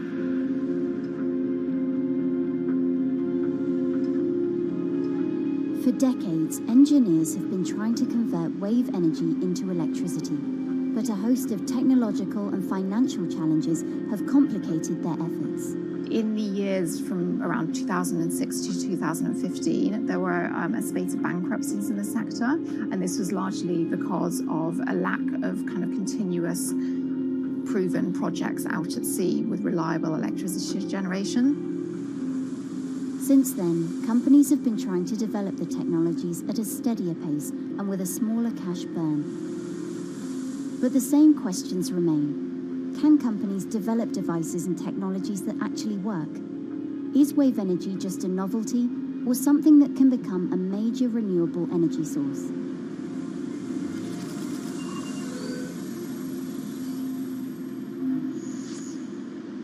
The sea is a very challenging environment within which to operate a power project. So seawater is corrosive and conditions are very rough. So this means that power projects don't have a very long lifetime, and it increases operating and maintenance costs. Partly because of that, many early wave energy projects hit rough waters, such as the Palamas Wave Energy Converter in Portugal and the Isla Limpet project in Scotland. But that hasn't stopped others from trying. Companies are focused on testing projects out at sea, proving their durability, trying to raise capital and bring down cost. The sector hasn't really converged around one single technology design, and companies are kind of undecided about which design works best.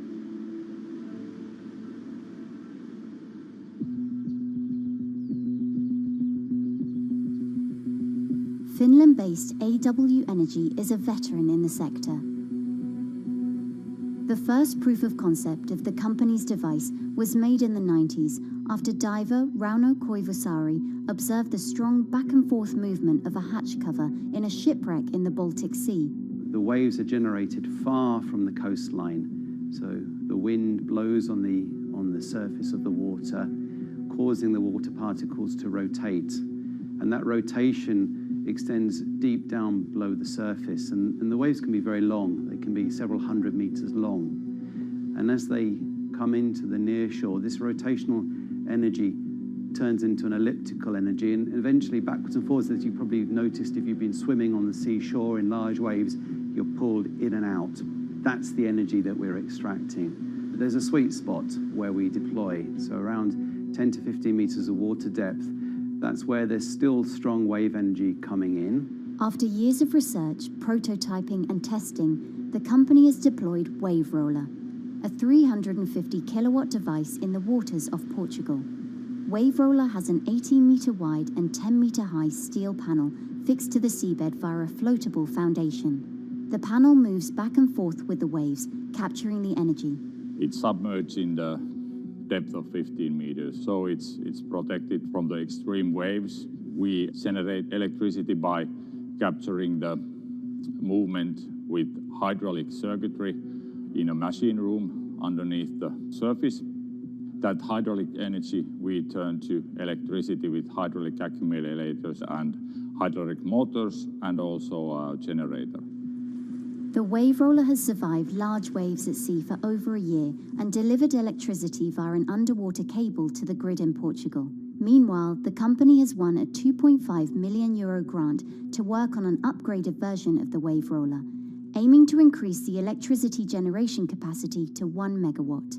The upscaled device would have a bigger panel, 2 power takeoff units, and improved software to control the energy production. We have taken into use a wave prediction algorithm that kind of tells us what kind of waves are coming in to our device.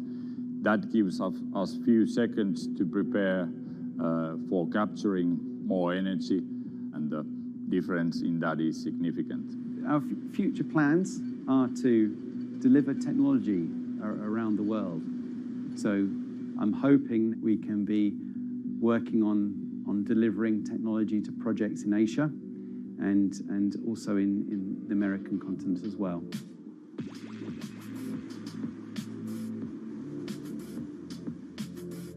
Meanwhile, Israeli company Eco Wave Power is taking a different approach to capturing the power of the ocean. For the company's founder, Ina Braverman, developing new sources of renewable energy is a personal mission. I was born in Ukraine in 1986, and 2 weeks after I was born, the Chernobyl nuclear reactor exploded, causing the largest in history nuclear disaster. I was one of the babies that got hurt from the negative effects of such explosion. I had a respiratory arrest and a clinical death. Luckily, my mother, a nurse, approached my crib on time and gave me a mouth-to-mouth resuscitation, which saved my life. I got a second chance in life and decided to do something good with it. Growing up, Ina wanted to be a politician to positively change the world. After working as a translator at a renewable energy company, she decided to change paths.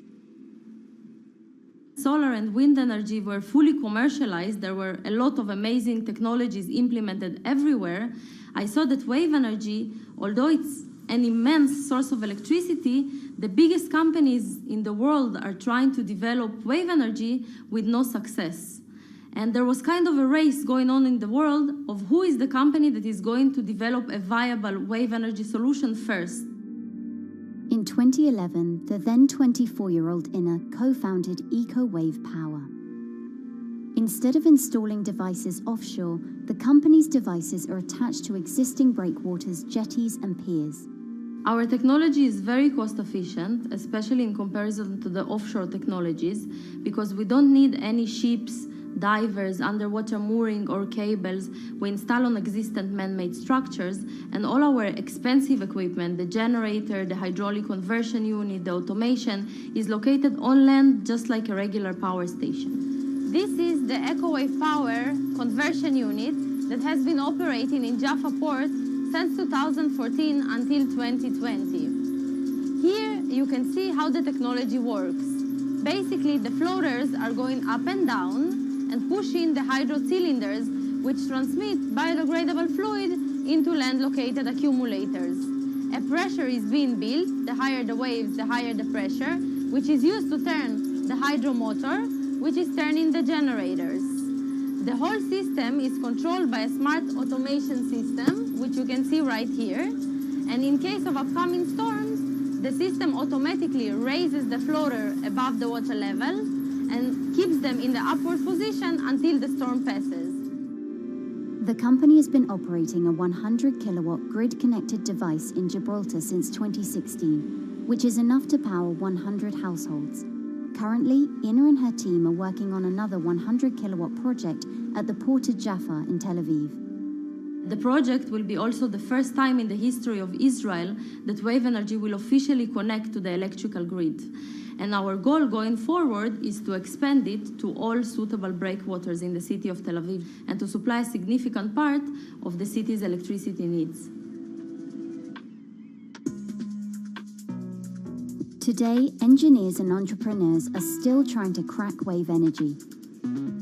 Globally, only a few hundred kilowatts of wave energy are deployed, compared with gigawatts of offshore wind.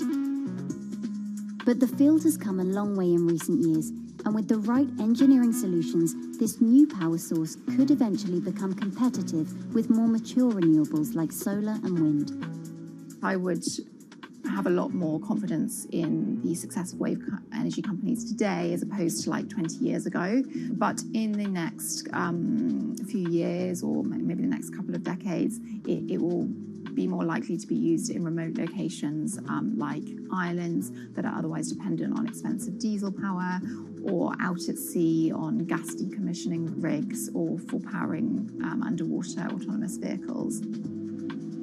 So definitely, wave energy can compete with other renewable energy sources, but I personally believe that this is not a competition.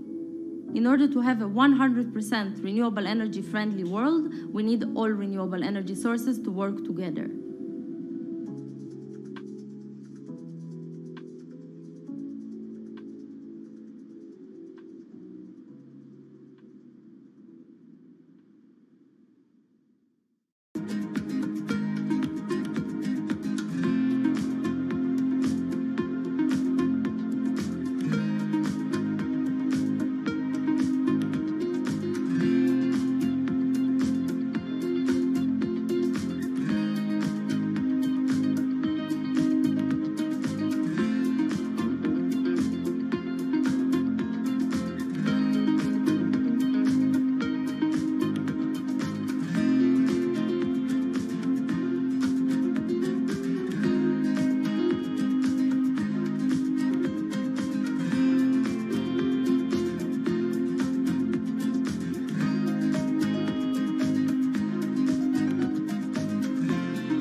So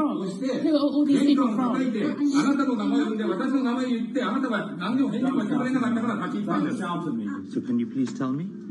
I'm not going to... please wait. You know, I've covered a lot of companies. I've covered a lot of Machiavellian companies where, you know, people play rough. I don't think I've ever seen anything on the scale of Nissan. He is making you, but you act from this side. I mean, it's corrupt. The system is... One of the most dramatic elements was Ravinder Pasi's home being raided by court officials in Yokohama. You scared me, you scared my children. I worked in this thing for 16 years. So Rav Pasi's journey into the darkest recesses of the Japanese corporate world started when he was the general counsel, the highest corporate lawyer position in the company. In the past few minutes, Nissan has revealed that its chairman has been arrested after allegations of serious misconduct. He was tasked with investigating Carlos Ghosn. And he was told, conduct an internal investigation and get to the heart of the matter. And then along the way, he started to notice serious conflicts of interest. He is one of the few people who knows an extreme amount of detail regarding the alleged crimes by Carlos Ghosn, and he's now ready to tell his own story on the record about some of the events that happened.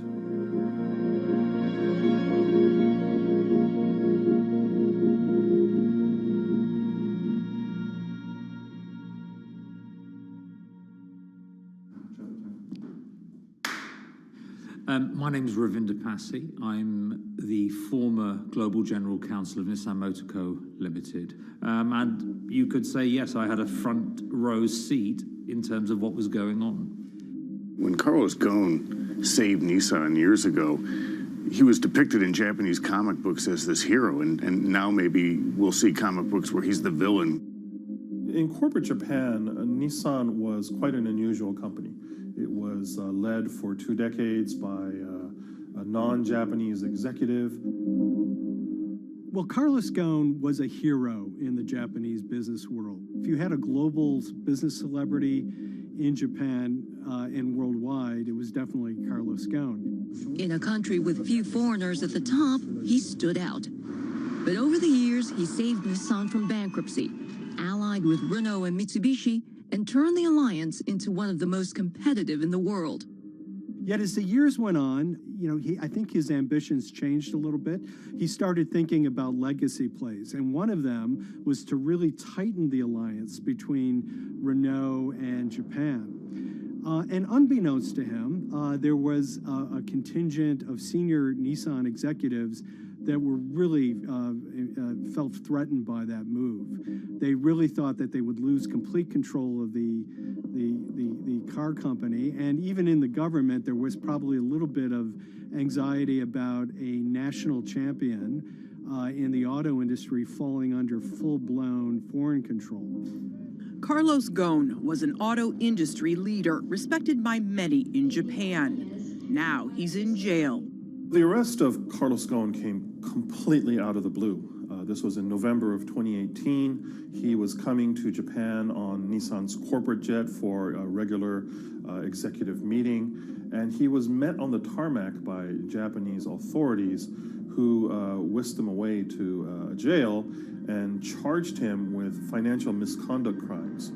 So what happened was that a power struggle ensued inside the company, and somewhere along the way, it was criminalized. By that I mean that there were allegations leveled at Carlos Ghosn about the way he reported his pay to Japanese authorities, the way he handled money inside the company, that in other contexts might have been a board action, might have been handled internally. A number of executives at Nissan decided to take this difference and take it over to the Tokyo prosecutor's office, and that unleashed a chain of events that would shake the entire auto industry. So after Carlos Ghosn was arrested, Nissan launched an internal investigation into the events that led up to his arrest. So Rav Passi was tasked with investigating Carlos Ghosn, and he was told, get to the heart of the matter, find out what Carlos Ghosn did wrong and bring it to our shareholders. It's really complicated because you had various things coming out of the weeds. 2018, the investigation has started, and we become aware of matters in terms of conflicts, actions by certain individuals that cause some concern because things might not quite be what they seem. So in our story, we really took a close look at Harinada and his role in Carlos Ghosn's downfall. Harinada is one of the most fascinating figures inside Nissan. He's also a lawyer. He's originally Malaysian. Hello, Mr. Hadi. And he had a meteoric rise through the company and became very, very close to Carlos Ghosn and other top figures. He had a front row seat at all the major strategic deliberations at the company. And when he discovered that Carlos Ghosn, as his final legacy play, was going to tighten the relationship between Renault and Nissan, he made a decision to go against Carlos Ghosn. And he became one of the key figures that decided that Carlos Ghosn had to go.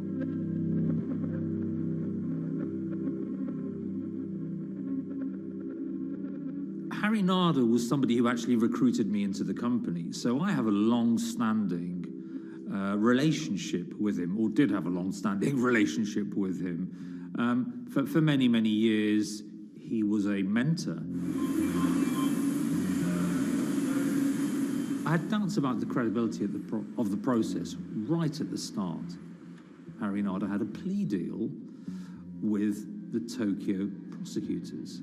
Now, that suggests he was intrinsically involved in some of the wrongdoing, or the allegations of wrongdoing, and it just didn't smell right, just doesn't sit right. So there was a basic conflict of interest. In other words, Harinada had to deliver results to Japanese prosecutors to avoid his own criminal liability, and he's accusing and leading the investigation of Carlos Ghosn. Some of the people who had been involved in the original alleged crimes were also looking into the affairs themselves. Ravinder Passi began pointing out some of these conflict of interest issues. And the reason for that is essentially his concern was for the company. If the company's own investigation into itself was compromised, that could lead to a very weak position in various lawsuits that it was dealing with across the world. I had discussions with Harry, discussions with the statutory auditors about these conflicts, discussions with HR about some of these conflicts, because at that point, we reported into him. You know, at the time, everything was quite, as you can imagine, it was, we've got to do this, we've got to do that, we've got to move fast. But when you step back and look at some of these things, you just think, my God, what was going on here? Because me, members of my team, were being placed in immediate danger. Your chairman's been arrested, a representative director's been arrested. They both happen to be foreigners. And then now what we need to do, we're being instructed to do, is certain compliance professionals need to go into properties in Brazil, for example, and retrieve evidence. They've got to do it very carefully, because if they don't do it carefully, they're going to get convicted of criminal activities. And likewise, when a team of lawyers were commissioned to go to Lebanon, I mean, one of my immediate concerns was, why are lawyers from Nissan being sent to go to Lebanon to retrieve evidence? These are just lawyers, they're corporate lawyers from Nissan. You had revelations that a number of executives had benefited from share appreciation rights when they shouldn't have. I mean, substantive amounts of money being taken by these guys when they weren't entitled to take them. And you do think, yes, how is this going to look later on? It's going to look quite concerning. So that triggered for me the sort of assessment that, well, I'm going to have to do something, because up until this point, I haven't put down on paper these conflicts and these issues.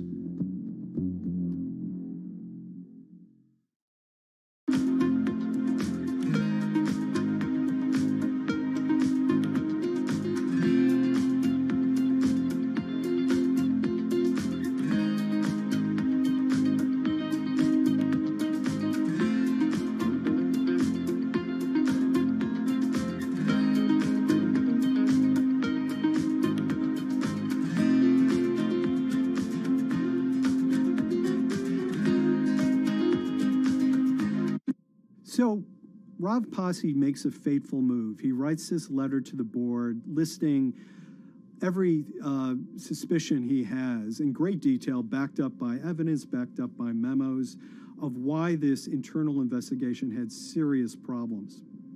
He sends the letter to the board and it's crickets. He doesn't hear much of anything. Nothing happened thereafter. Nothing at all. Just like it just gone into a black box. And he began to suspect that there was a desire, even at the highest level within Nissan, to kind of sweep these conflicts of interest under the rug. Unfortunately for me, I think, again, with hindsight, people must have thought that this is the nail that's sticking out, and we can't have this. Within 3 days of me submitting that to the board of directors, that letter to the independent board of directors, I was removed from the Goan Executive Conduct Matters. I was then told that I could not attend board meetings anymore. And up until that point, I had attended every single board meeting. I was then also told that after 8 years of being in Japan, I'd be going back to the UK. It eventually transpired that I'd be the VP of Projects and Transformation, managing a team of 3. So you can imagine what this feels like at this stage. Almost an arbitrary removal from Japan, where I've lived for 8 years, had 3 children there, my family has grown up, and we've been settled there, having a few months earlier been promoted to vice president at a global level, to being almost demoted. So Pasi was essentially being reassigned to get him as far away from the internal investigation as possible, and also to a certain extent in retaliation to some of the issues that he brought up regarding the internal investigation and Harinada. What happened to Rav Pasi can be seen as a series of corporate humiliations. I mean, first of all, his immediate responsibilities were taken away from him. Eventually, he lost, the coveted general counsel title. But it didn't stop there. Toward the end of his stay in Japan, Rav and his wife were convinced that they were being followed.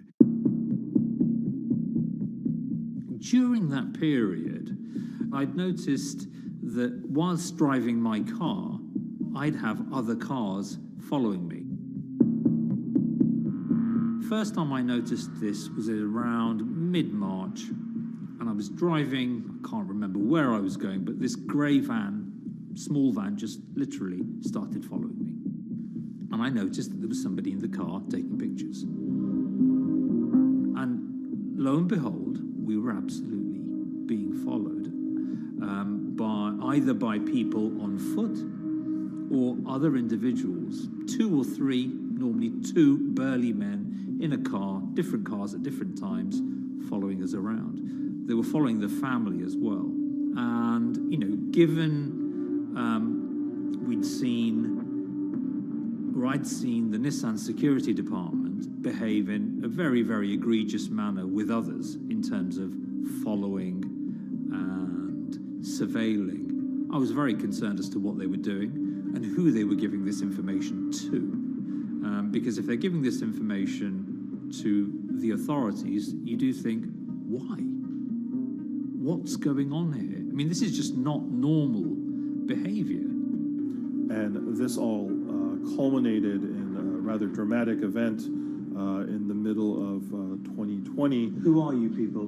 Where Nissan had hired a legal team and had obtained an unusual court order from the district court in Yokohama to basically do a search of his home and seizure of his corporate laptop and phone and other documents. If you don't let us in now, we have to break this key. So it's a pretty extreme way to treat someone who'd spent 16 years at the company. These people have all come in. We don't really know who they are, apart from the fact that I've been shown a badge that says the Yokohama court. And they're here to recover a laptop and a mobile phone. It was even more weird because I'd highlighted to the directors that certain Nissan executives were trying to recover this laptop and this phone whilst I was still in Japan. And I was very concerned because it had evidence on there that related to misconduct matters and other forms of inappropriate conduct. It was just another form of intimidation, another form of harassment, forcing me almost to leave the company and the country.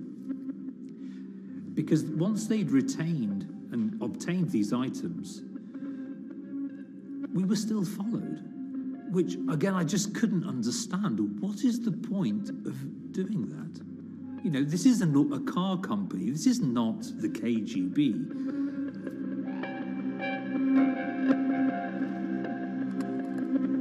I think it's fair to say that Rav Pasi didn't have full battlefield awareness of all the intrigue going on at Nissan. I mean, Hari Nada is interesting because he's both charismatic and charming, and one of the most brutal corporate infighters one could ever run across. This is a confidential company email, right? You should not have this.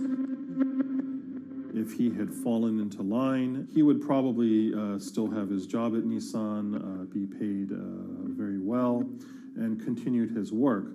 A career that he spent 16 years building at Nissan is irretrievably broken. It's been smashed to smithereens. He and his family paid a huge price, certainly. But in terms of being able to sleep at night, I think, he's come out ahead. I highlighted issues to the highest levels of the company so that they could be dealt with appropriately by those in charge. There was no response to those, and there was retaliation against me. What's really profound, like absolutely profound, is that none of your colleagues, I mean people who you have known for years, forget it. Yeah. You're on your own. Yeah.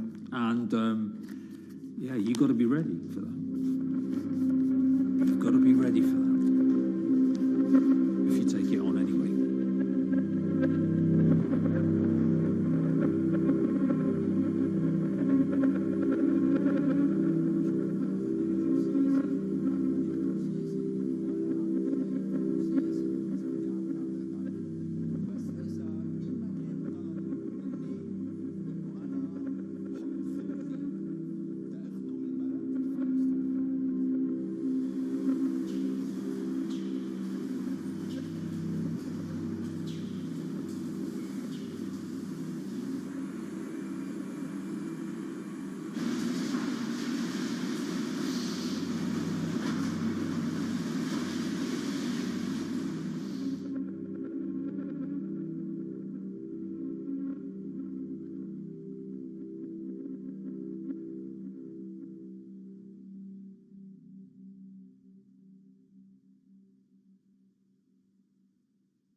This is the awful truth.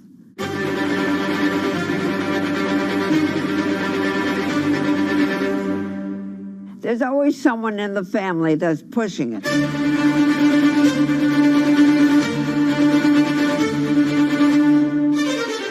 This lady does not deserve to be taken advantage of, especially at your age with your own grandchild. Yeah. My grandma is having to sue them. I'm testifying against them. Nobody's talking. They're one floor below right now. I get afraid to go on the elevator. It's sad that it had to devolve to this. It's like a soap opera to me. It's a very sad thing. It's a family feud. A family feud. Here's a family that, on paper, you would think has the wealth that so many people seek, yet at the end of the day, it seemed to sort of rip everybody apart.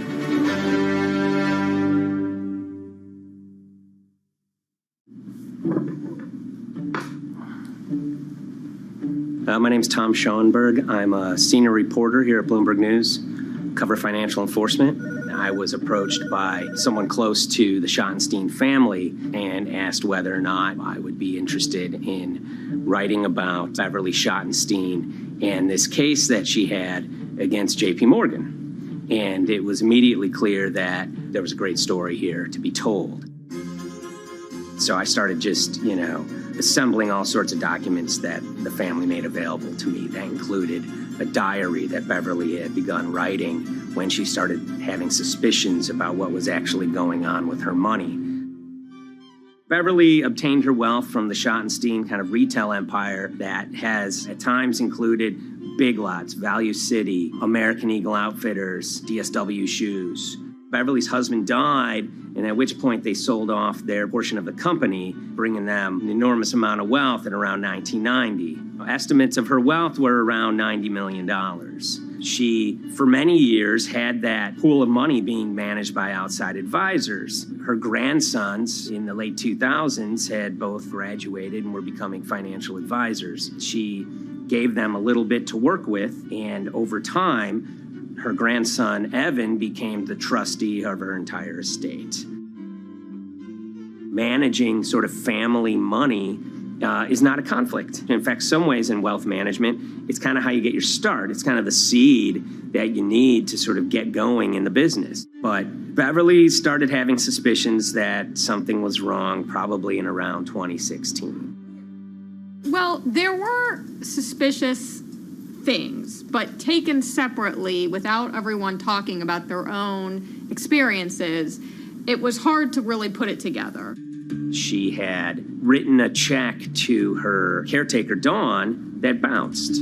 So she went down to her local Chase branch to sort of find out what was going on. She wasn't getting paper statements in the mail, so she asked them to print out a number of her statements having to do with her checking account and her credit card account. So we went to the bank and asked for the statements. And she got a whole year and going through all of them, page by page by page. And it was there she saw all sorts of charges that she said she didn't authorize or didn't know about. I was becoming very, very suspicious. I was starting to look in the money part, and that's what bothered me more when I saw that money was going. And I was not a big spender.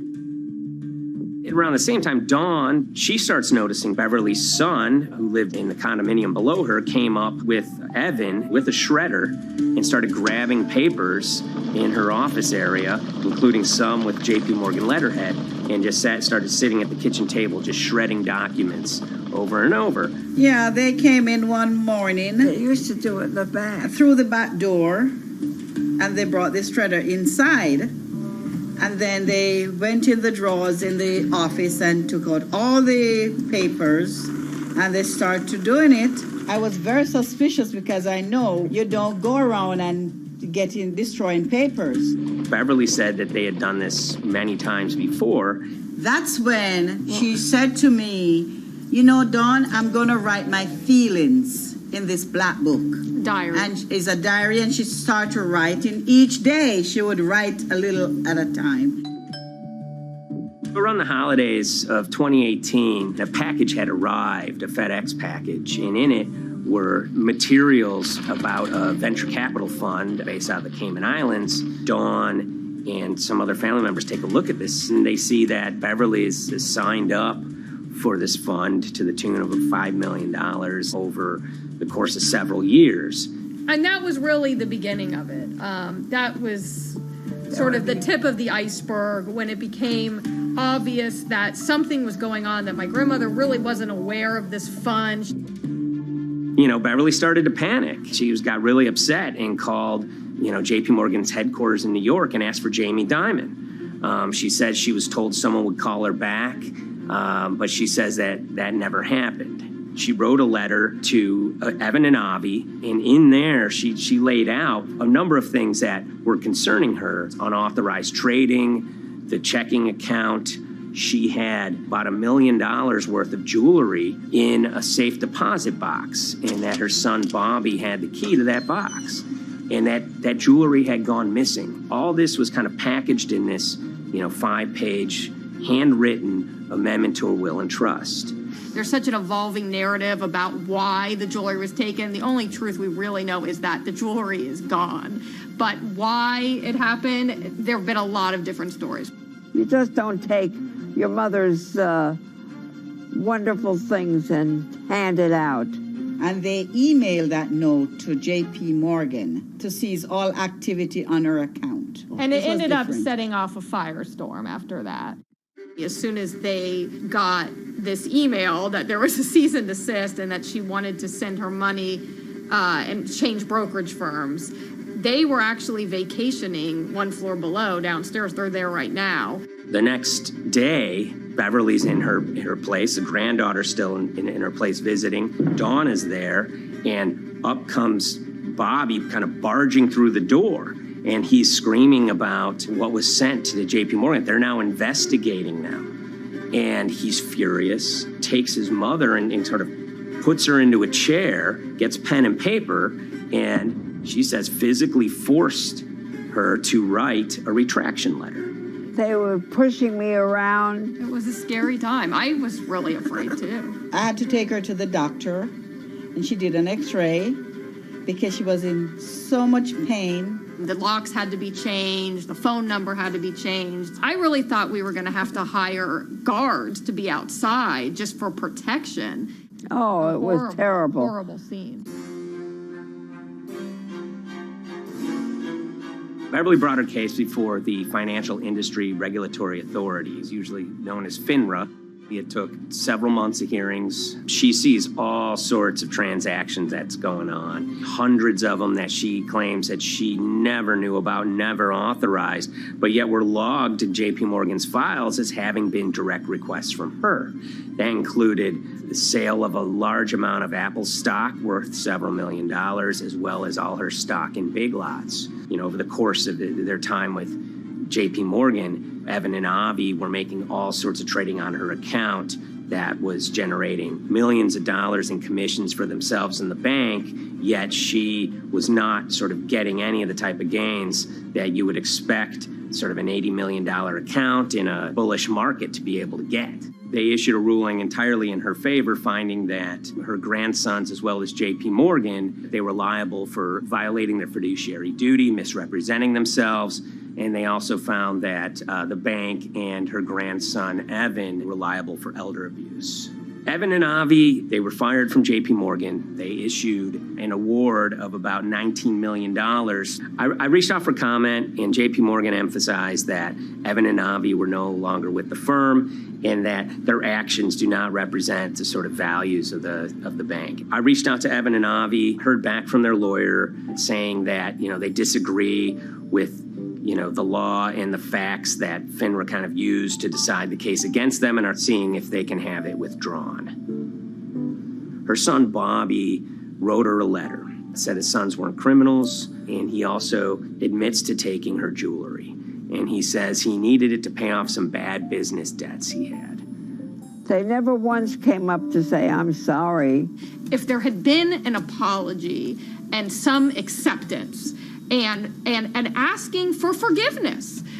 From my grandmother, I don't think we'd be in the position that we are now. Since the piece came out, we've received dozens of messages from people, many of whom are telling their own sort of personal tales of, kind of financial advisors gone bad, or family members who got control of an estate and abused, those within. Seems that it's really resonated with a lot of people. I keep, hearing a lot of feedback about Beverly and how, a lot of people feel she did the right thing. You're never too old to stand up for yourself and try to right an injustice. She was adamant that she wanted to stand up for herself, but at the end of the day, they did wrong. It's a painful life lesson. Beverly taught them that you don't mess with grandma.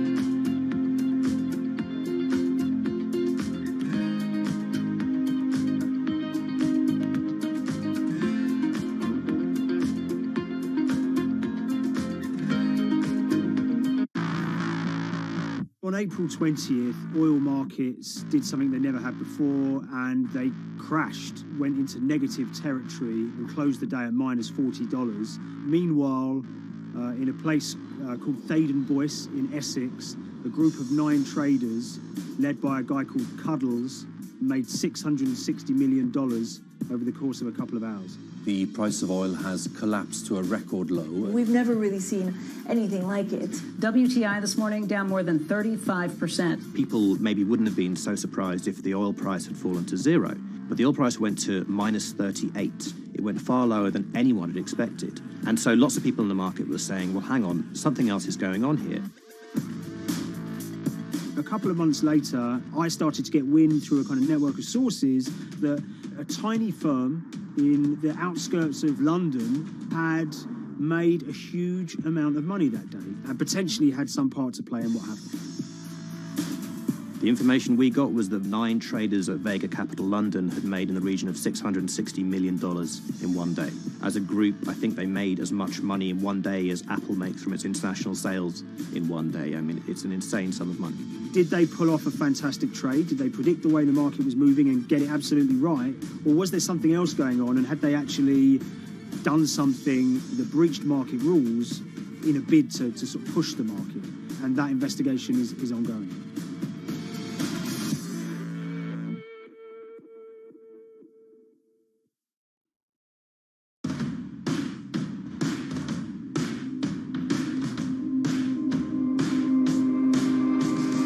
So Paul Commins is a trader who cut his teeth in the pits in the 80s and 90s. When everyone had a nickname, his was Cuddles.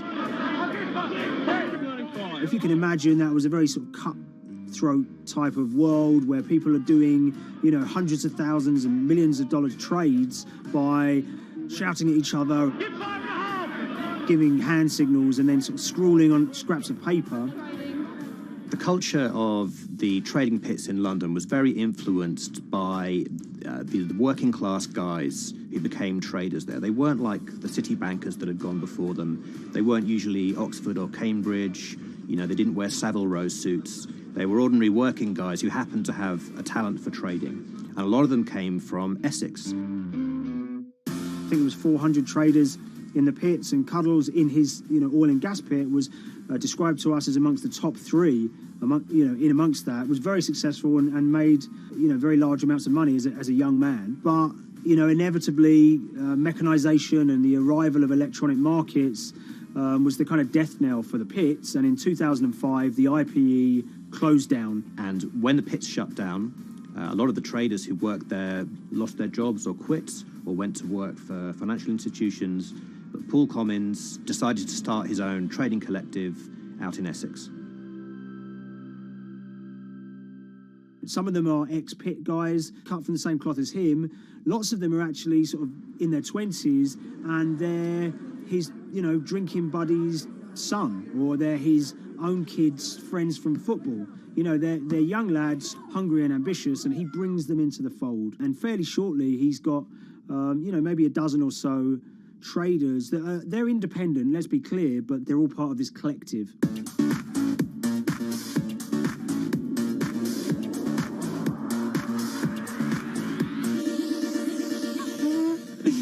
Yeah, I'll let Liam deal with Essex. I am from Essex, so I feel like I'm free to, to get into this. Sweet, as they say. If you were to ask someone in Britain how they would imagine a kind of Essex person, they would see someone who's maybe slightly flamboyant, with a sort of Cockney accent, a sort of Guy Ritchie-style accent. Not afraid to splash the cash, but it's probably pretty bright and has done well for themselves. Don't even make sense, does it? But, these guys, they drove around very nice Rolls Royces and Bentleys. They went to places like Marbella on holiday. Thaden Boyce is a very wealthy place. You have to have considerable income to be able to afford to live in that village. It's a really nice place to live, and it's 20 minutes tube ride away from the city.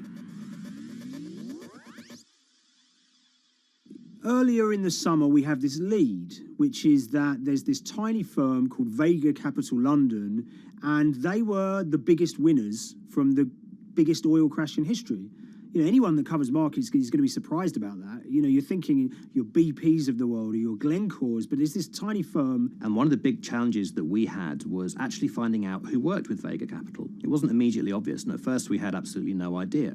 If you go to the Vega Capital website, it says it's under construction. If you do basic online searching, it's very difficult to find anyone who's publicly connected to the company.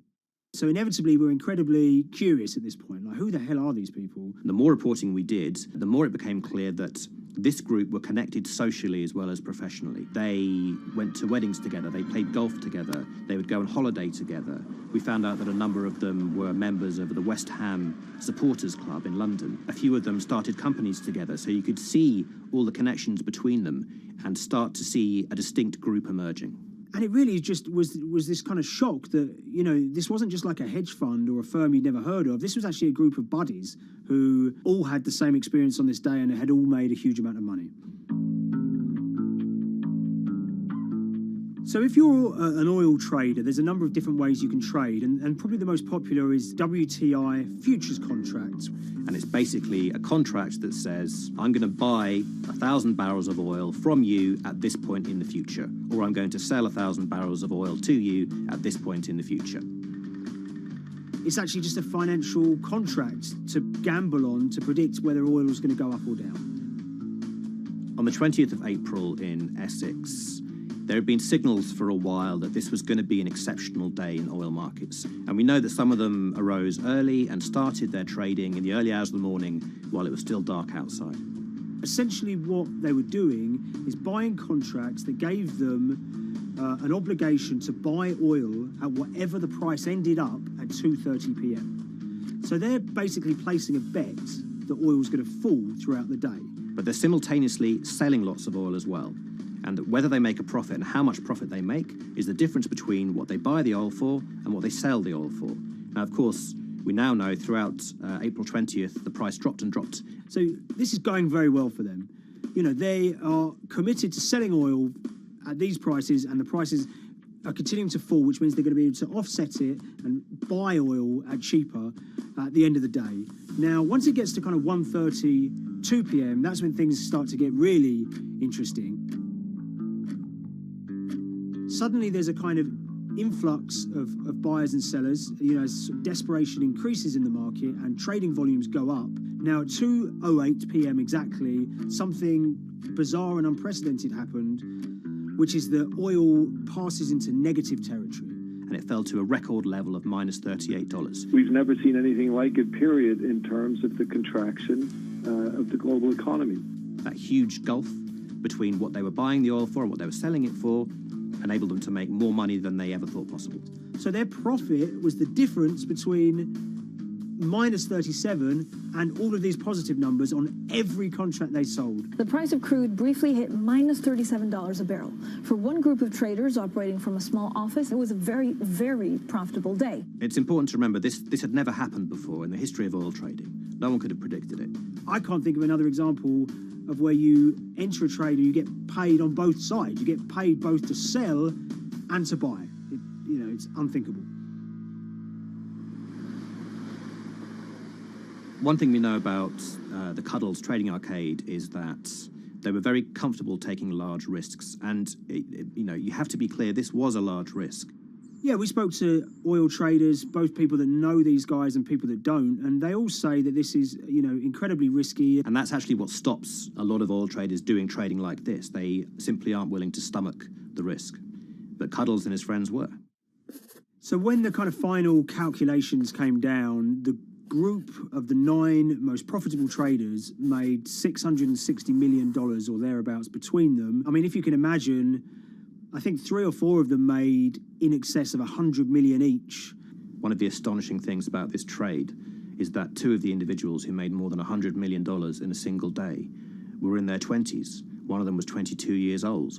Only a few years earlier, he'd been posting on his social media about doing teenage stuff with his mates in town and going to see girls and rap music. And here he is a few years later making $100 million in a single day's trading. When me and Liam discovered that, we couldn't believe it. We couldn't believe what we were seeing.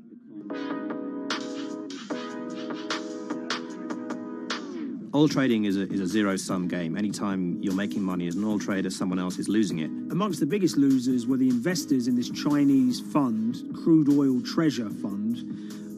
There were thousands of them, and they lost everything. Lots of people had put their savings into oil funds. They lost money that day. Big banks and brokers who sort of stand in the middle of trading parties, they lost money that day. And another interesting thing is that oil-producing countries like Kuwait or Canada, they sell oil as an average of the WTI closing price over the preceding month. So the fact that one of those numbers in that average was minus 37 meant, if you can imagine, countries like Saudi Arabia and Kuwait potentially lost a couple of dollars on every single barrel of oil they sold that month. Vega Capital's traders made such an extraordinary sum of money that it was inevitable there would be some scrutiny of what they did. But it wasn't just the sums of money they made. In the vital half an hour before the settlement price was set, they were by far the biggest sellers of oil futures in the market, which is an incredible thing to think about when you consider that the other participants in that oil market are going to be the world's biggest banks, oil majors, BP and Shell, and here you have a group of 9 guys in Essex who are having this significant influence over a global market for oil. I mean, I think you have to assume that if these guys had made $7 million or $10 million, they probably would be celebrating in Essex right now. But the fact that they made closer to $700 million has meant that they are facing understandable scrutiny. We wrote individually to all the Vega traders who did exceptionally well that day, and we got a letter in response from a law firm representing the group. The law firm was at pains to point out, number one, that they haven't been accused of any wrongdoing, that they all traded independently and separately, and they'd basically all made up their own minds that this was what was going to happen in oil markets based on publicly available knowledge, and decided to execute this trade. What I love about these stories is there's a real variance of opinion, and some people will look at what happened and think that must be dodgy. They all traded at the end of the day. They all made a huge amount of money while all these people lost. That's shocking. But lots of people say these guys are at acute disadvantage. They're in a market that's inhabited by, huge technology-driven funds and firms and oil giants that have got all the advantages in the world, and when you get a bunch of Essex geezers who essentially beat the market and find a way to make a huge amount of money, they should get a pat on the back, really, because that's the dream. Since this happened, a lot of the guys have stopped trading the monthly settlements that they'd done so well at in the past. Several of them have set up new companies. They've essentially gone very quiet. Any kind of social media presence they had has kind of closed down. By all accounts, they're, waiting this out. It's certainly too early to try and predict how the regulatory investigations are going to pan out. We just don't know. There's a number of potential outcomes for these guys. Potential punishments if there are any findings of manipulation against Vega or anyone affiliated with it might be you could be fined, you could be banned from trading, and in the most extreme cases there have even been criminal prosecutions in the past of people who have been found to have been manipulating the settlement and misconduct related to trade at settlement. There are other outcomes too. One obvious one is going to be they're able to walk away from this life-changing trade with all the money that they made and celebrated as heroes in the trading community. That they'll go down as legends.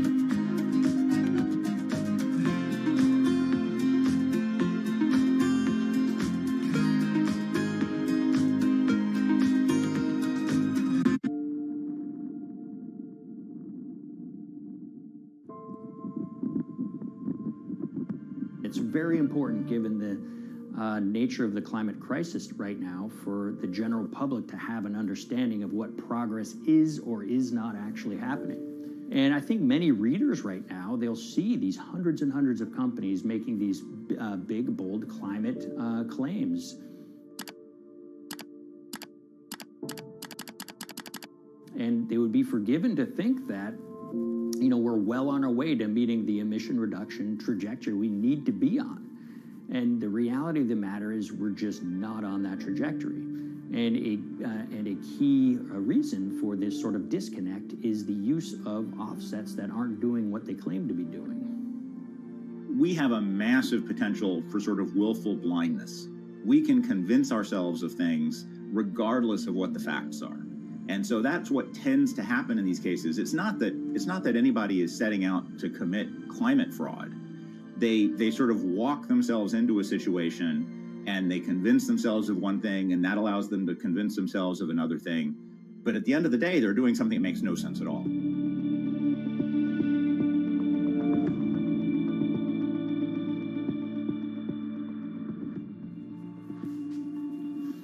My name is Ben Elgin. I wrote the story about how the billion-dollar market for carbon offsets is setting back the fight against climate change.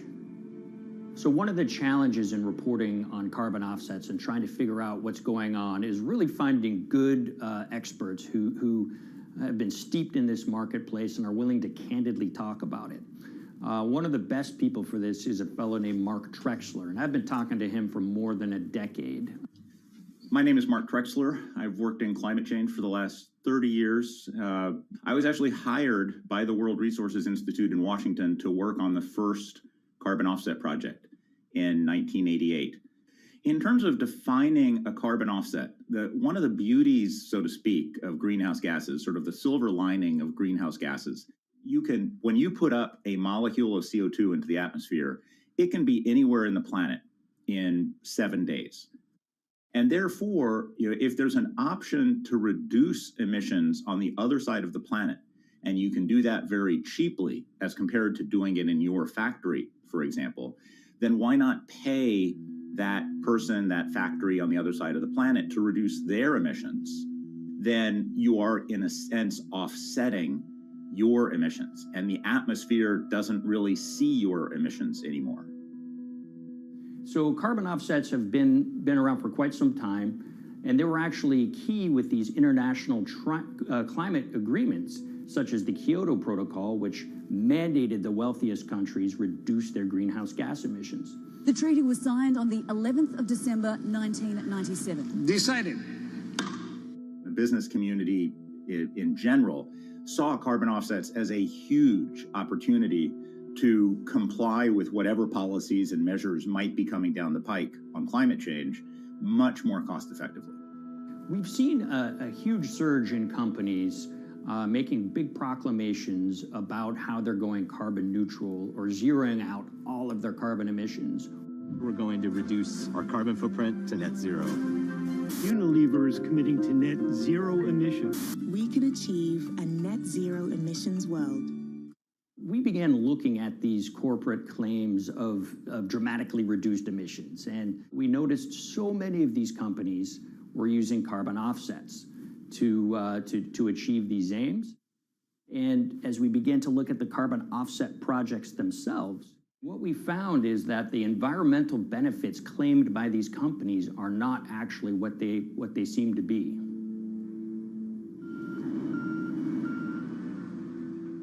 And as we sort of saw and spotted a number of these very aggressive carbon offset projects, which appeared to be generating inflated credits or bogus credits, we saw a number of them were associated with the Nature Conservancy.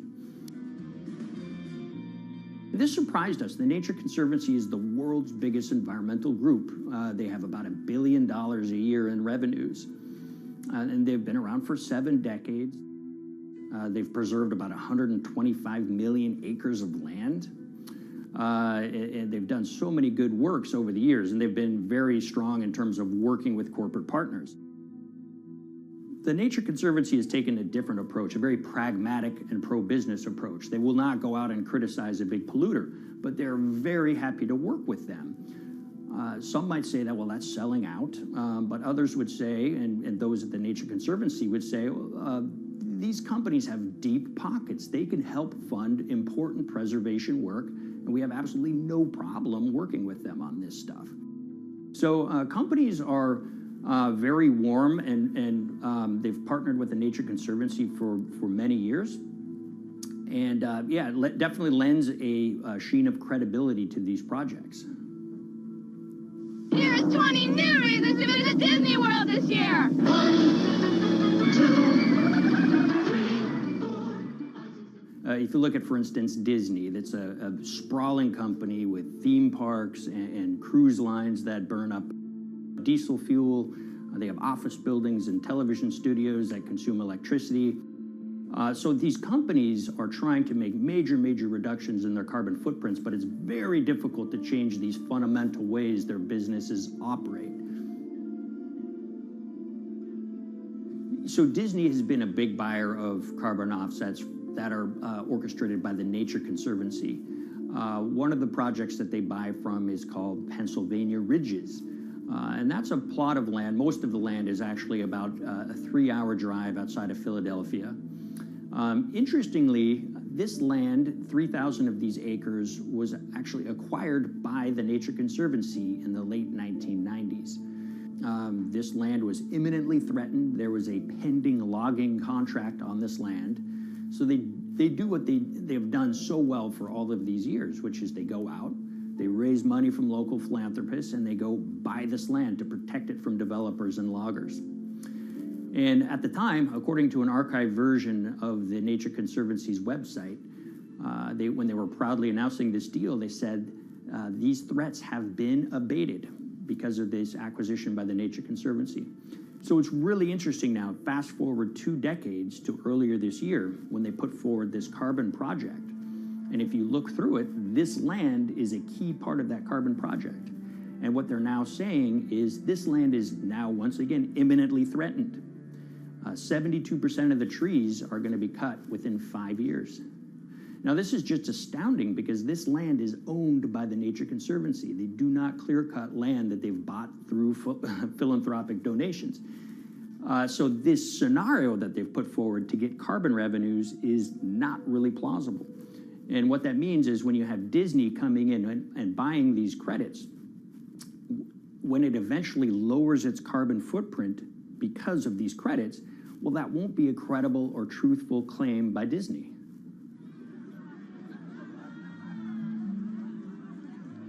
So this is an organization that truly understands the threat of the issue of climate change and is wanting to do its part to address this.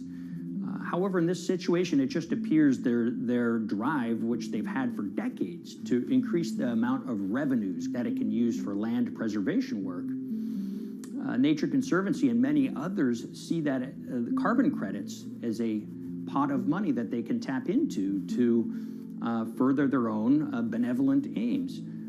But unfortunately, what this has resulted in is claims of climate progress that just aren't really happening.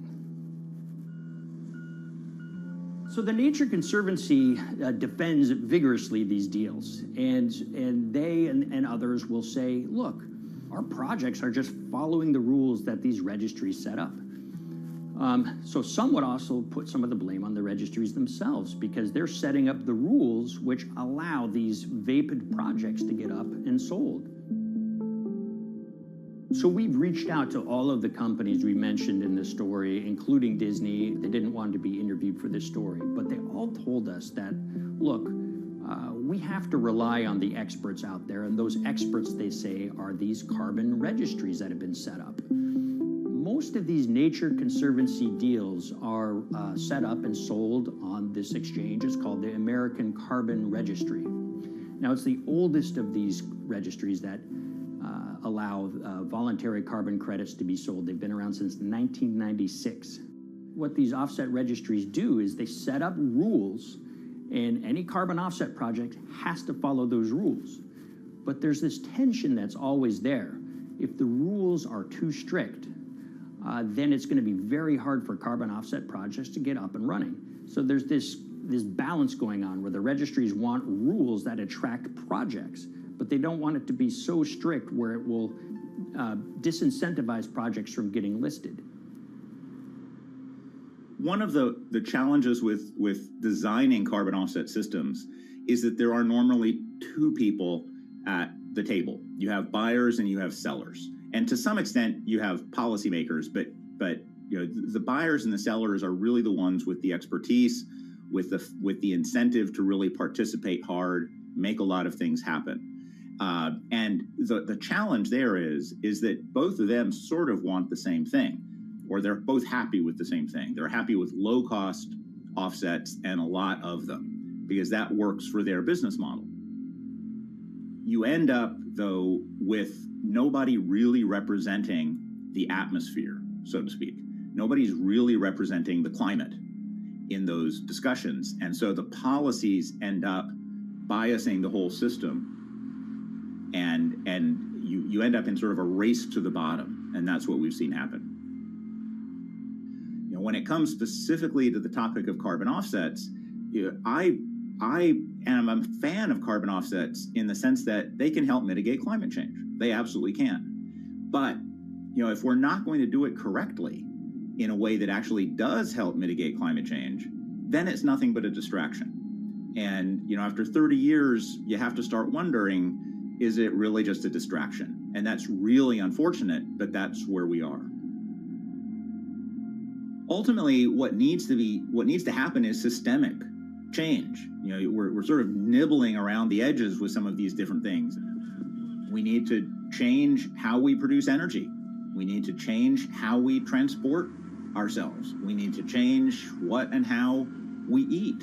You know, we need systemic change associated with transitioning to a low carbon economy. A lot of what we're doing today is not promoting systemic change. It's sort of trying to stick your thumb in the dike to preserve the current system. And at the end of the day, that can't really work.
the Hyperloop. There's a good chance you've heard the name by now. This is the Hyperloop system. It can take people hundreds of miles in minutes. The Hyperloop, a series of tubes that would transport people in pods at ultra-high speeds over long distances. This is a remarkable new form of transportation that can whisk people from city to city in a flash. 29 minutes from New York to D.C., 30 minutes from L.A. to San Francisco. For years, we've been seeing these futuristic, utopian renderings of some cross between a spaceship and a monorail. But lately, the Hyperloop is becoming much more real. Yes. It was surreal to be even sitting inside a Hyperloop, and just even more incredible to actually be like riding down a track in something that was nothing more than a crazy idea 6 years before. Companies all around the world have been developing and testing the technology needed to propel passengers at speeds of over 1,000 kilometers per hour. But for many, speed is only the first step to unlocking the full transformational effects of a new mode of transportation. Fast is what we just sort of take for granted in the Hyperloop world. It's the network effects that really deliver the benefit. And that opens up a completely different scale of economic opportunity.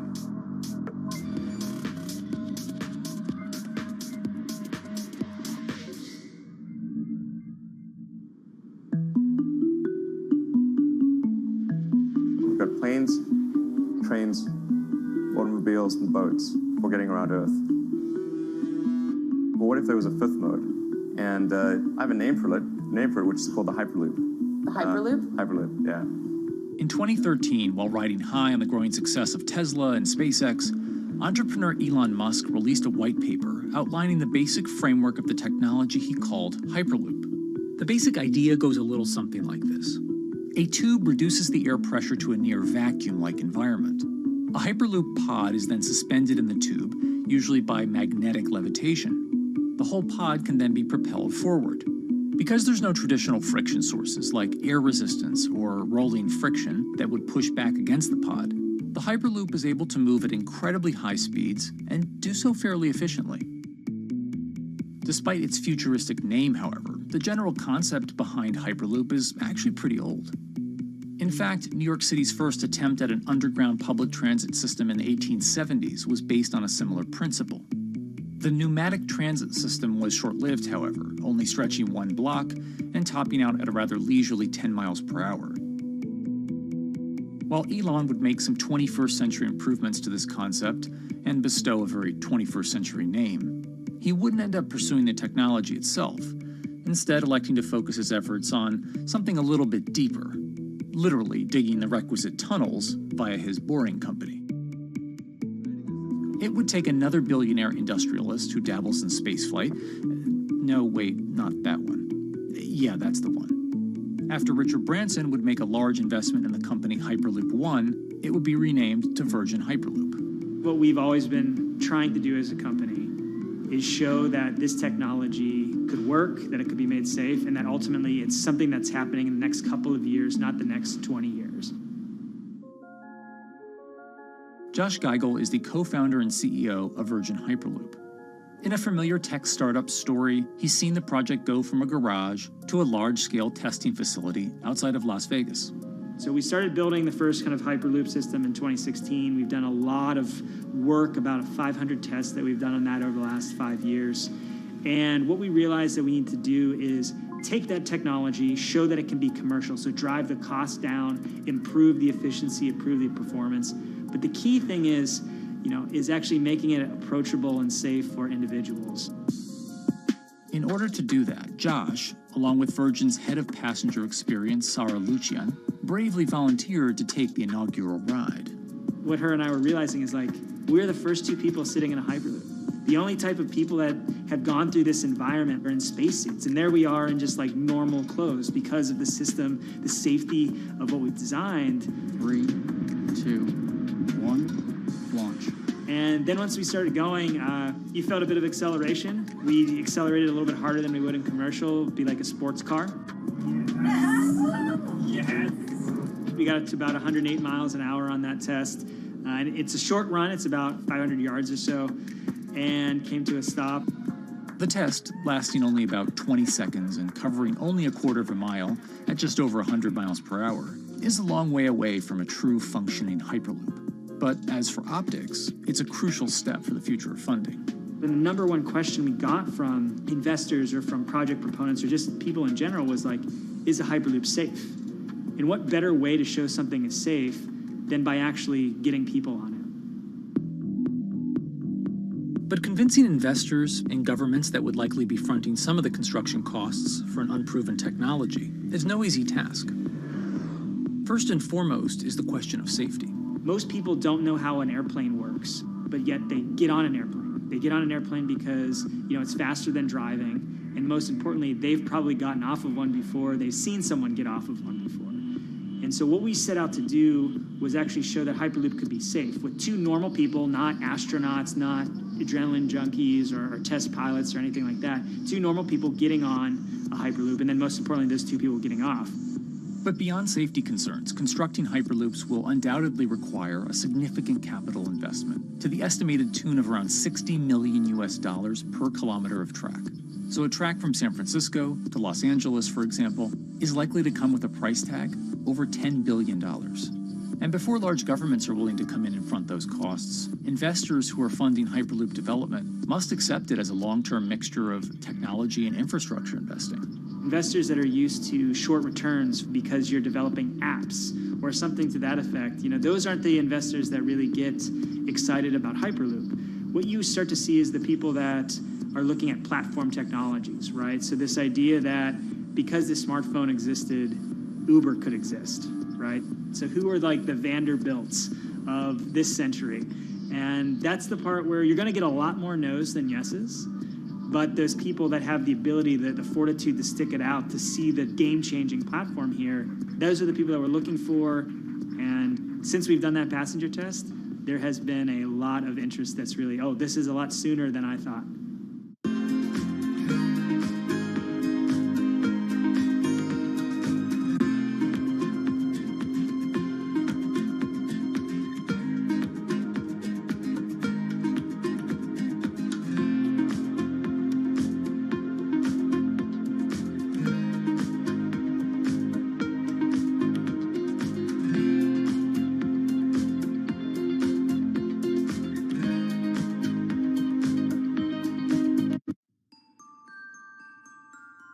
Envisioning the ripple effects of what Hyperloop could achieve, though, is fairly challenging at this stage of development.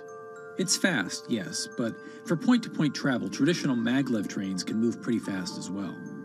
And outside of China, South Korea, and Japan, even those haven't seen much adoption elsewhere due to the high costs and questionable profitability. The Shanghai line in China, for example, loses around $100 million every year. Hyperloop companies, however, believe they can offer something different than traditional railway lines. My name's Alan James, and as far as I know, I'm the only guy on the planet who's written a government-level business case for 300 kmh conventional high-speed rail, 500 kmh maglev, and 1,000 kmh Hyperloop.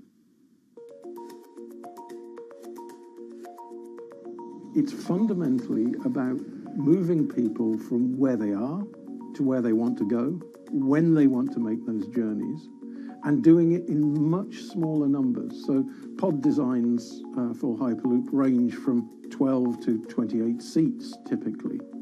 Why are they small? It's because small enables the network to operate flexibly. And a great example of that is the east-west strategic route across the north of England, from Liverpool to Manchester to Leeds.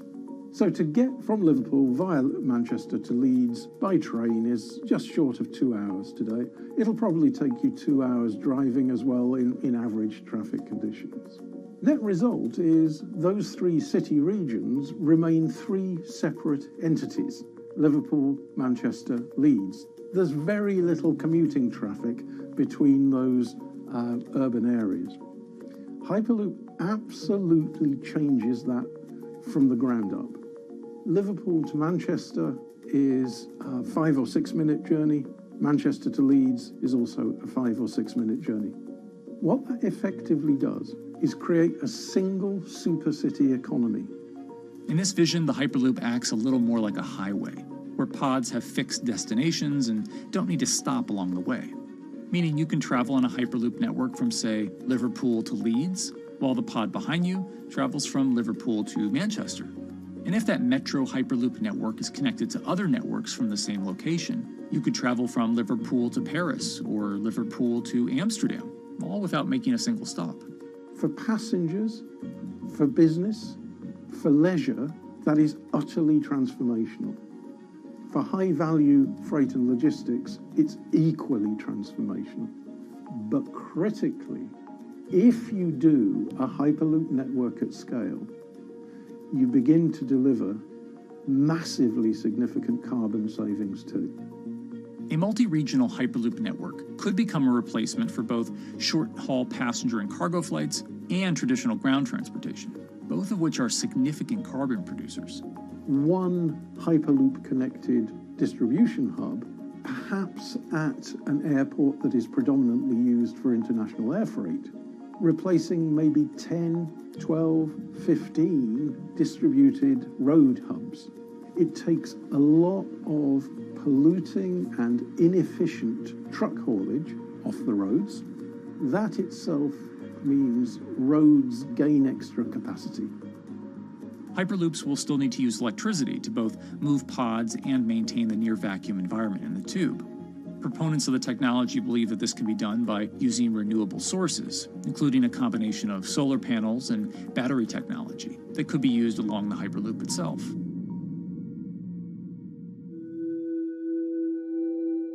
But even with all multipliers of time and carbon emission savings that a Hyperloop network may provide, the investment capital required to actually build such a network becomes even more economically and politically daunting. Committing doesn't mean spending billions on day one. Committing means, how do we phase it?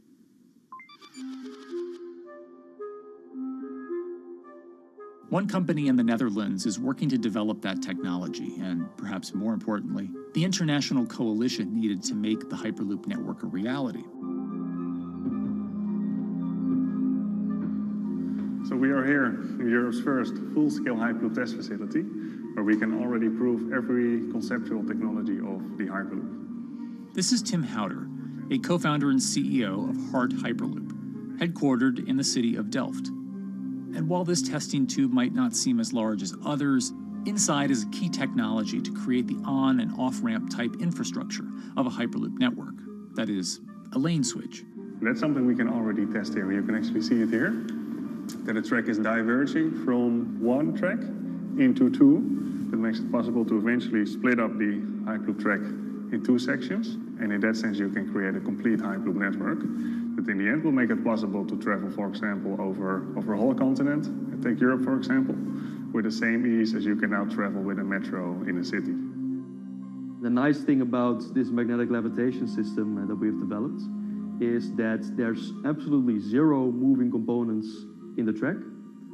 So, for example, if you have to do a lane switch, all you do is that the tube basically splits up, and statically the tracks also split up. And whenever the vehicle enters a switch, it either pulls itself to the right with its magnets, or it pulls itself to the left with its magnets.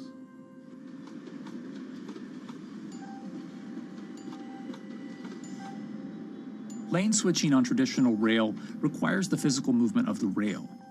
Even modern magnetic levitation tracks use lane switching techniques in order to transfer trains from one track to another. And this is a very crucial element, because this is the thing that limits the capacity and, in the end, the usefulness of the rail network. Because the moment that a track is switching, that means that at that moment you are creating an unsafe environment for the trains behind it. So you need a lot of space between trains. But in a Hyperloop, because you have no moving components in the track, all the vehicles can be much closer to each other. You can achieve a very high frequency and basically have your vehicles moving and merging in and out of the network very much like a highway. For now, though, Hart's physical testing has been limited by the size of their tube. Because the test track is only 30 meters long, they haven't tested this lane switch at speeds greater than 20 kilometers per hour. However, the company is working to build a new test site where it plans to increase that testing speed to 300 kilometers per hour. We're now in a phase where we have proven most of the most important technologies in the test facilities that we already have. And we have also demonstrated the viability and the feasibility of a network. If you look at all the subsystems that it consists of, most of those are proven systems, already demonstrated in lab conditions. So we don't really believe that the technology itself is going to be the biggest challenge. Because for all Hyperloop companies out there, actually building a Hyperloop system requires more than just a good product. We're talking about the safety aspects, we're talking about integration into the environment, we're talking about the social aspects. Do people feel comfortable traveling in such a system? So it's about all these different aspects, and the complexity is really getting all the different stakeholders that are relevant and that do need to contribute to bring this to market, to get them all following the same roadmap.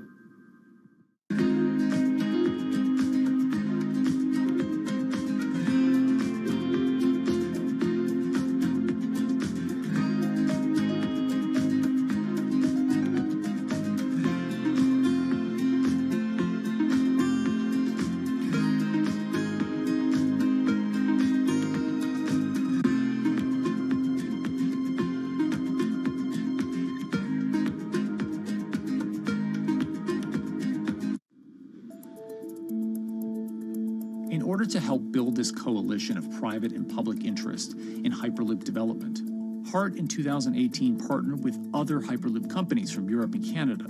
The goal was to define, establish, and standardize the framework to regulate Hyperloop systems.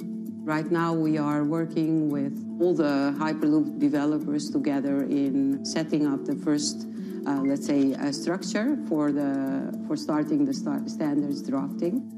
One of the most important goals for HART is interoperability, which is essentially making sure the different systems can communicate with each other. Interoperability is so important because what we want to achieve is actually have this seamless travel experience. So you don't want to end up, for example, going from Madrid to Paris and then switching because you need to use a different technology to get, for example, to Amsterdam. The idea being that as companies around Europe create the first commercial Hyperloop tracks between individual cities, one day those can all be connected to a larger network. Everyone that believes that Hyperloop is a future transport system also realizes that there is a need to have this network because that's where Hyperloop thrives. Hyperloop is such a huge project. It's definitely not something that you can do on your own or as a single company. So you need to do it with a lot of other companies. You need to have the governments. I think in that sense, the biggest challenge that we've encountered is to really get all the required parties together to take the steps in development and commercial implementation. HART's next plan is to build the European Hyperloop Center, an open testing facility which will include a 2.6-kilometer test track. And the company hopes to test travel speeds there at up to 700 kilometers per hour.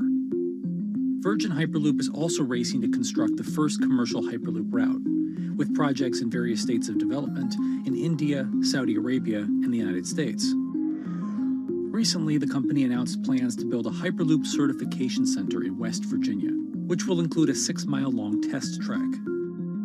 Proving the technology here will be crucial if Hyperloop networks can find a home among infrastructure investments that the Biden administration hopes to make. The idea that there's multiple Hyperloop companies, I think, is a redeeming aspect in the business. People really want to see something happen, so having multiple people move forward is good for that. I was struck when Josh and Sarah rode the pod. 2 or 3 of the major outlets used the phrase, "We now have a new mode of transport." And although all of that technology had existed before those 2 human beings rode it, it was the moment at which those 2 human beings traveled that short distance down the tube that in popular imagination, Hyperloop became a mode of transport. The metaphor I use with my team is that, the Wright brothers were first, but none of us fly on Wright Brothers Airlines anymore. If you don't continue to innovate, you're not going to be around, and so we'll continue to be at the forefront of building Hyperloop. Back in 2013, Elon had an idea. I think the difference now in 2021 is some brilliant engineers have spent real time grinding out the details. And I thoroughly expect the next 3 to 5 years to be decisive.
This week, how hydrogen can transform our energy usage.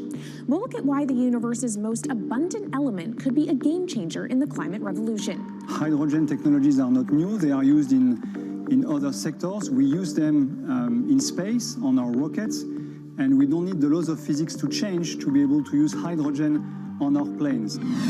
From iron ore to green hydrogen, one of Australia's richest men tells us about his pivot to sustainable energy. Let's take action. It's practical, it's implementable. Let's do it now. Plus, the hydrogen revolution. We'll speak with the CEO of Italian utilities firm Snam about his new book and how green hydrogen could be competitive within 5 years. Costs are coming down and people are waking up to the fact that it's the only way to decarbonize certain sectors. From Bloomberg's global headquarters in New York, I'm Kaylee Lyons, and this is Bloomberg Green.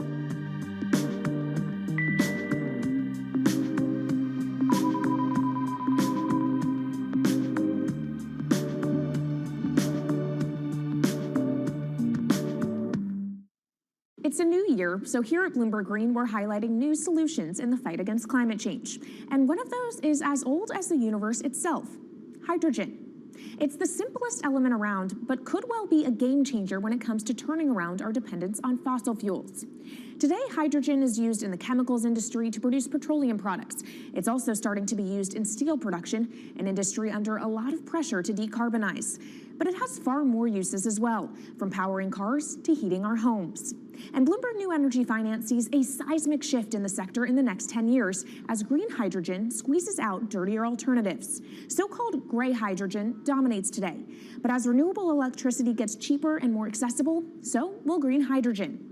In this week's edition of Bloomberg Green, we'll explore what this push into hydrogen means for tackling climate change. We'll hear from Australian billionaire Twiggy Forrest about his pivot from iron ore to hydrogen, and we'll also speak with the CEO of Italian utility company Snam about his book, The Hydrogen Revolution.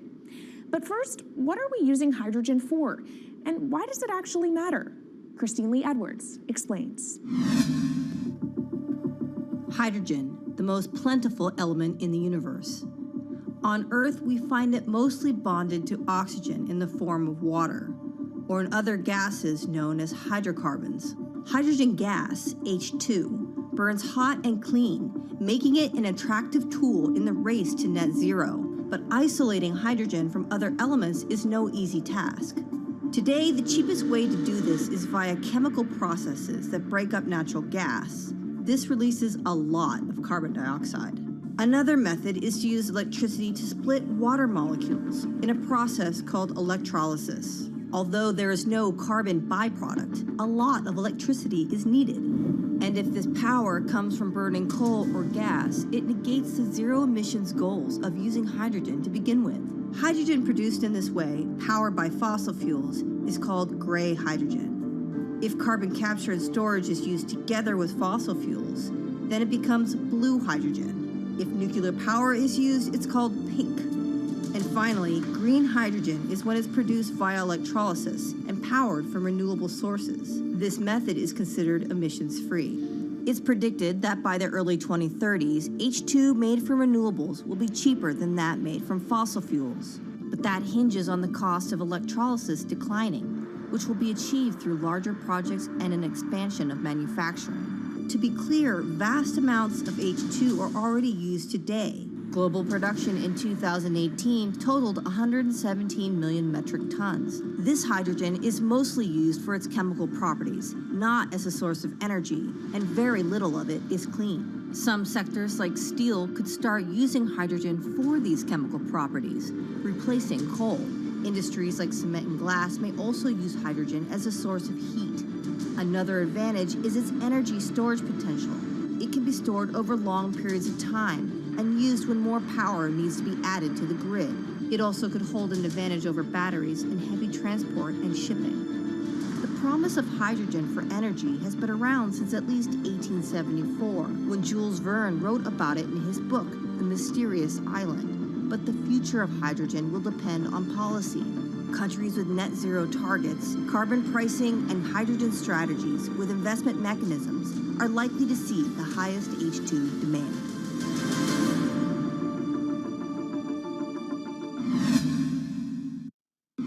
That was Bloomberg's Christine Lee Edwards explaining what hydrogen means for the energy transition. But how are businesses approaching the sector? Well, one of Australia's richest men is making a big play into hydrogen. Andrew Forrest, better known as Twiggy, made his fortune from iron ore, being the chairman, former CEO, and major shareholder in Fortescue Metals, one of the world's biggest miners. But after having made over $10 billion in profit from the metal in the last fiscal year, Twiggy wants to transform Fortescue into a clean energy company. He's been scouring the planet in search of investment opportunities in hydrogen and renewables. The firm plans to allocate up to 10% of its annual profits for green energy investments and is exploring projects across the globe, from Indonesia to Argentina. Francine Lacqua caught up with Twiggy Forrest. There's only one type of clean hydrogen, all the rest is dirty. Yeah. That is green. If you just say green hydrogen is clean, the rest is dirty, then you've actually nailed it. And, you know, anyone else who produces any other rubbish, any other argument, just look them there and say, why is global warming accelerating if anything you're saying is true? And then you'll know, actually, it's greenwashing. Yeah, but there's a lot of greenwashing because I keep on being told it's a transition. We can't just, make the transition at a click of a finger. So what are we doing wrong? What can we do better? I don't remember the personal computer having to transition the typewriter. I really don't remember that. I don't remember the smartphone having to transition the pocket calculator and the old landline. You know, its transition line is complete rubbish. The lie got put to it 2 days ago when JCB, a really loved British company, every right for the country to be proud of JCB, and Fortescue, holding a bit of a similar reputation, fantastic track record, everyone's done super well from Fortescue, huge balance sheet, super strong. When those two companies got together and agreed a $79 billion US agreement per annum, right, then that's a real wake-up call to say, hang on, green hydrogen is obviously commercial now.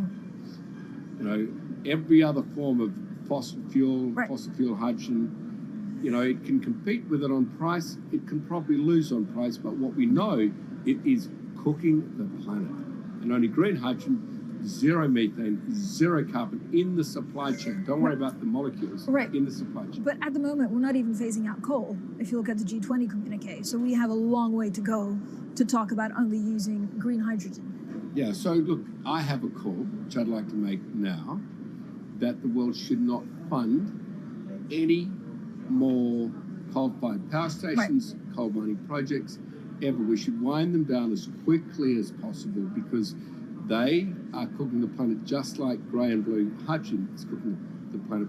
Yeah. You know, hydrogen, which is not made from renewable electricity, is releasing 10 to 16 times more carbon, let alone the methane, which is worse, than it is hydrogen. So we've just got to stop doing things which are self-harming under the guise of greenwashing. So why are leaders so slow? Even if you look at the appetite for ESG investments, they're growing exponentially, so are emissions. So where are we allocating capital? Okay, so take the recent G20.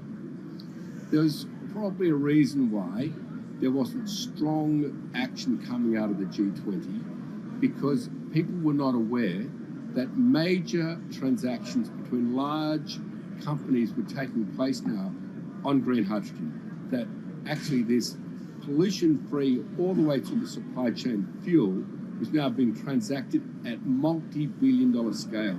If they'd known that, I don't believe any sovereign leader or any energy minister or climate change minister could not take ultra seriously that green hydrogen is now here to stay. It's broken through.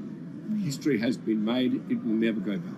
Okay, what is the one thing that you would tell leaders today and business leaders? How do we transition faster than what we are now because we're at real risk of missing our targets? Oh, so that's really simple. You stop funding, you stop subsidizing, you stop using money into fossil fuels. It could be carbon sequestration, it could be fuel rebates, could be anything. Hundreds of billions of dollars getting ashed while we ash the planet on fossil fuel subsidies. Because we haven't had that renewable electricity, we haven't had that green hydrogen, we've kind of been pushed down. It's all sorts of excuses. Oh, it'll never be commercial, it'll never be supplied in the quantities we need it, you know, blah, blah, blah. Now we know, let's take action. It's practical, it's implementable, let's do it now. Okay, if we do it now, is there going to be a shock to the energy system? Is there going to be a shock actually to economically? And is it worth, you know, not talking about transition, just going from A to B? Yeah, it's a fantastic question. A to B is the solution. Let fossil fuels do what fossil fuels do. Just burn their coal, burn their oil, burn their gas. At least they're pumping up carbon and methane into the atmosphere, honestly. Well, not that honest because they don't measure methane, which is 90 times worse than carbon. But at least the carbon is being done honestly. Encourage the green hydrogen sector to come in really fast. Okay, it's there. There's renewable power all over the world. We now know how to make electrolyzers much cheaper, like 25% of the original cost. We know how to do that now. We don't have an excuse to get into it. Does it need to be cheaper than oil and fossil fuel for it to be viable worldwide? Well, right now it is. Okay, so let's just swallow that bit of financial data. Right now it is cheaper, and it's getting more cheap. It's the only fuel you know of which is declining in value. You don't have enough of it, right, to power the world. Yes, that's only because we haven't had policies to support it. If we had policies to support it 5-10 years ago, it would be everywhere. You'd see the global warming budget start to come down. Now, we've got 5 or 10 years to make a huge difference. I need policy leaders all over the world to appreciate now, okay, big business is transacting with green hydrogen in multi-billion-dollar agreements. We now know it's here and it's here to stay. Let's spread it everywhere. Coming up on the program, the hydrogen revolution. We'll speak with the CEO of Italian utility firm Snam about his new book and why he thinks green hydrogen will be competitive in just 5 years. Plus, how are airlines working to become more sustainable? We'll look at how Airbus plans to step up in the climate fight. This is Bloomberg Green.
From Bloomberg's World Headquarters in New York, I'm Kaylee Lyons, and this is Bloomberg Green.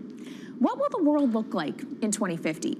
Will global temperatures have stabilized, electric vehicles be abundant, and solar and wind power homes around the world? According to Marco Alvera, the CEO of Italian energy company Snam, that vision of the future could be a reality. And he says that hydrogen will pave its way. As he tells it in his new book, The Hydrogen Revolution, Alvera's moment of reckoning came in November 2018 when he tasked the Snam Scenarios team with studying how Europe could reduce its CO2 emissions to zero by 2050. Looking through the results of the study, Alvera said he was struck by how much hydrogen was in Europe's energy mix by that year. Beyond the abundance of hydrogen, the SNAM model also predicted that it would be the cheapest form of decarbonized energy for many sectors, and that it could be cheaper than today's prices for oil, coal, and nuclear power. Our Maria Tadeo spoke with Alvera at COP26. It's happening all very fast. We see the cost of hydrogen coming down a lot. Hydrogen will play a big role in the energy mix. I don't know if it's going to be 15 or 25% of a fully decarbonized energy system, but it's going to be big. Costs are coming down, and people are waking up to the fact that it's the only way to decarbonize certain sectors, the so-called hard-to-abate sectors. And you say it's the only way and the costs are coming down. Where do you see prices moving? Because a lot of the reticence at times has to do with the pricing, that some argue, well, it's still not the cheapest option on the market. So when I was first working in hydrogen in 2004, it was costing $1,000 per megawatt hour. 2010, $600. Today, $100, and we see it going down to $50 in 5 years' time, and to going down to $25 per megawatt hour in the next 10 years or so, which is a quarter of where it is today. That's really because renewable energy, and we're talking green hydrogen here, renewable energy costs are falling, but the cost of making the electrolyzer, which is the kit that you use to convert solar or wind energy and water into hydrogen, the cost of this kit is falling a lot because it doesn't really exist on an industrial scale. So as we build up capacity, we industrialize it, we standardize it, and we squeeze costs out. That's really the cost trajectory. And for that, of course, you need demand, however, for governments and also institutions to kind of buy into this idea that it is the future and we want to invest and create infrastructure. What are they telling you? When you speak to governments, when you speak to officials, are they keen on this? They're very keen. So the Department of Energy shares our view in the States of getting to below $1 a kilo, which is $25 a megawatt hour. The European Union has a hydrogen strategy, which is very clear, and several member states have the same. Chile wants to export a lot of hydrogen. China's big on hydrogen. Australia's very big on hydrogen. Japan is blending already hydrogen. So I would say the world is now really focused on this because it's the only way to store energy for a long period of time economically is to convert it into either a liquid or a gas. And of course, you talk about the price, but the other big component is the volume. You know, how big can you go? Where do you see that on a time scale? So wherever it's sunny or windy, you can produce very cheap hydrogen eventually. And so compared to oil and gas, which are concentrated in few parts of the world, it's going to be very democratic from that point of view. So every sunny place, every desert, every ocean wind can be turned into hydrogen that we can put on ships, in pipes, and really start trading it around the world. So it's going to happen a lot faster than a lot of people think. So, and when you say a lot faster, what is that in time? As I said, $50, which is essentially oil parity within 5 years.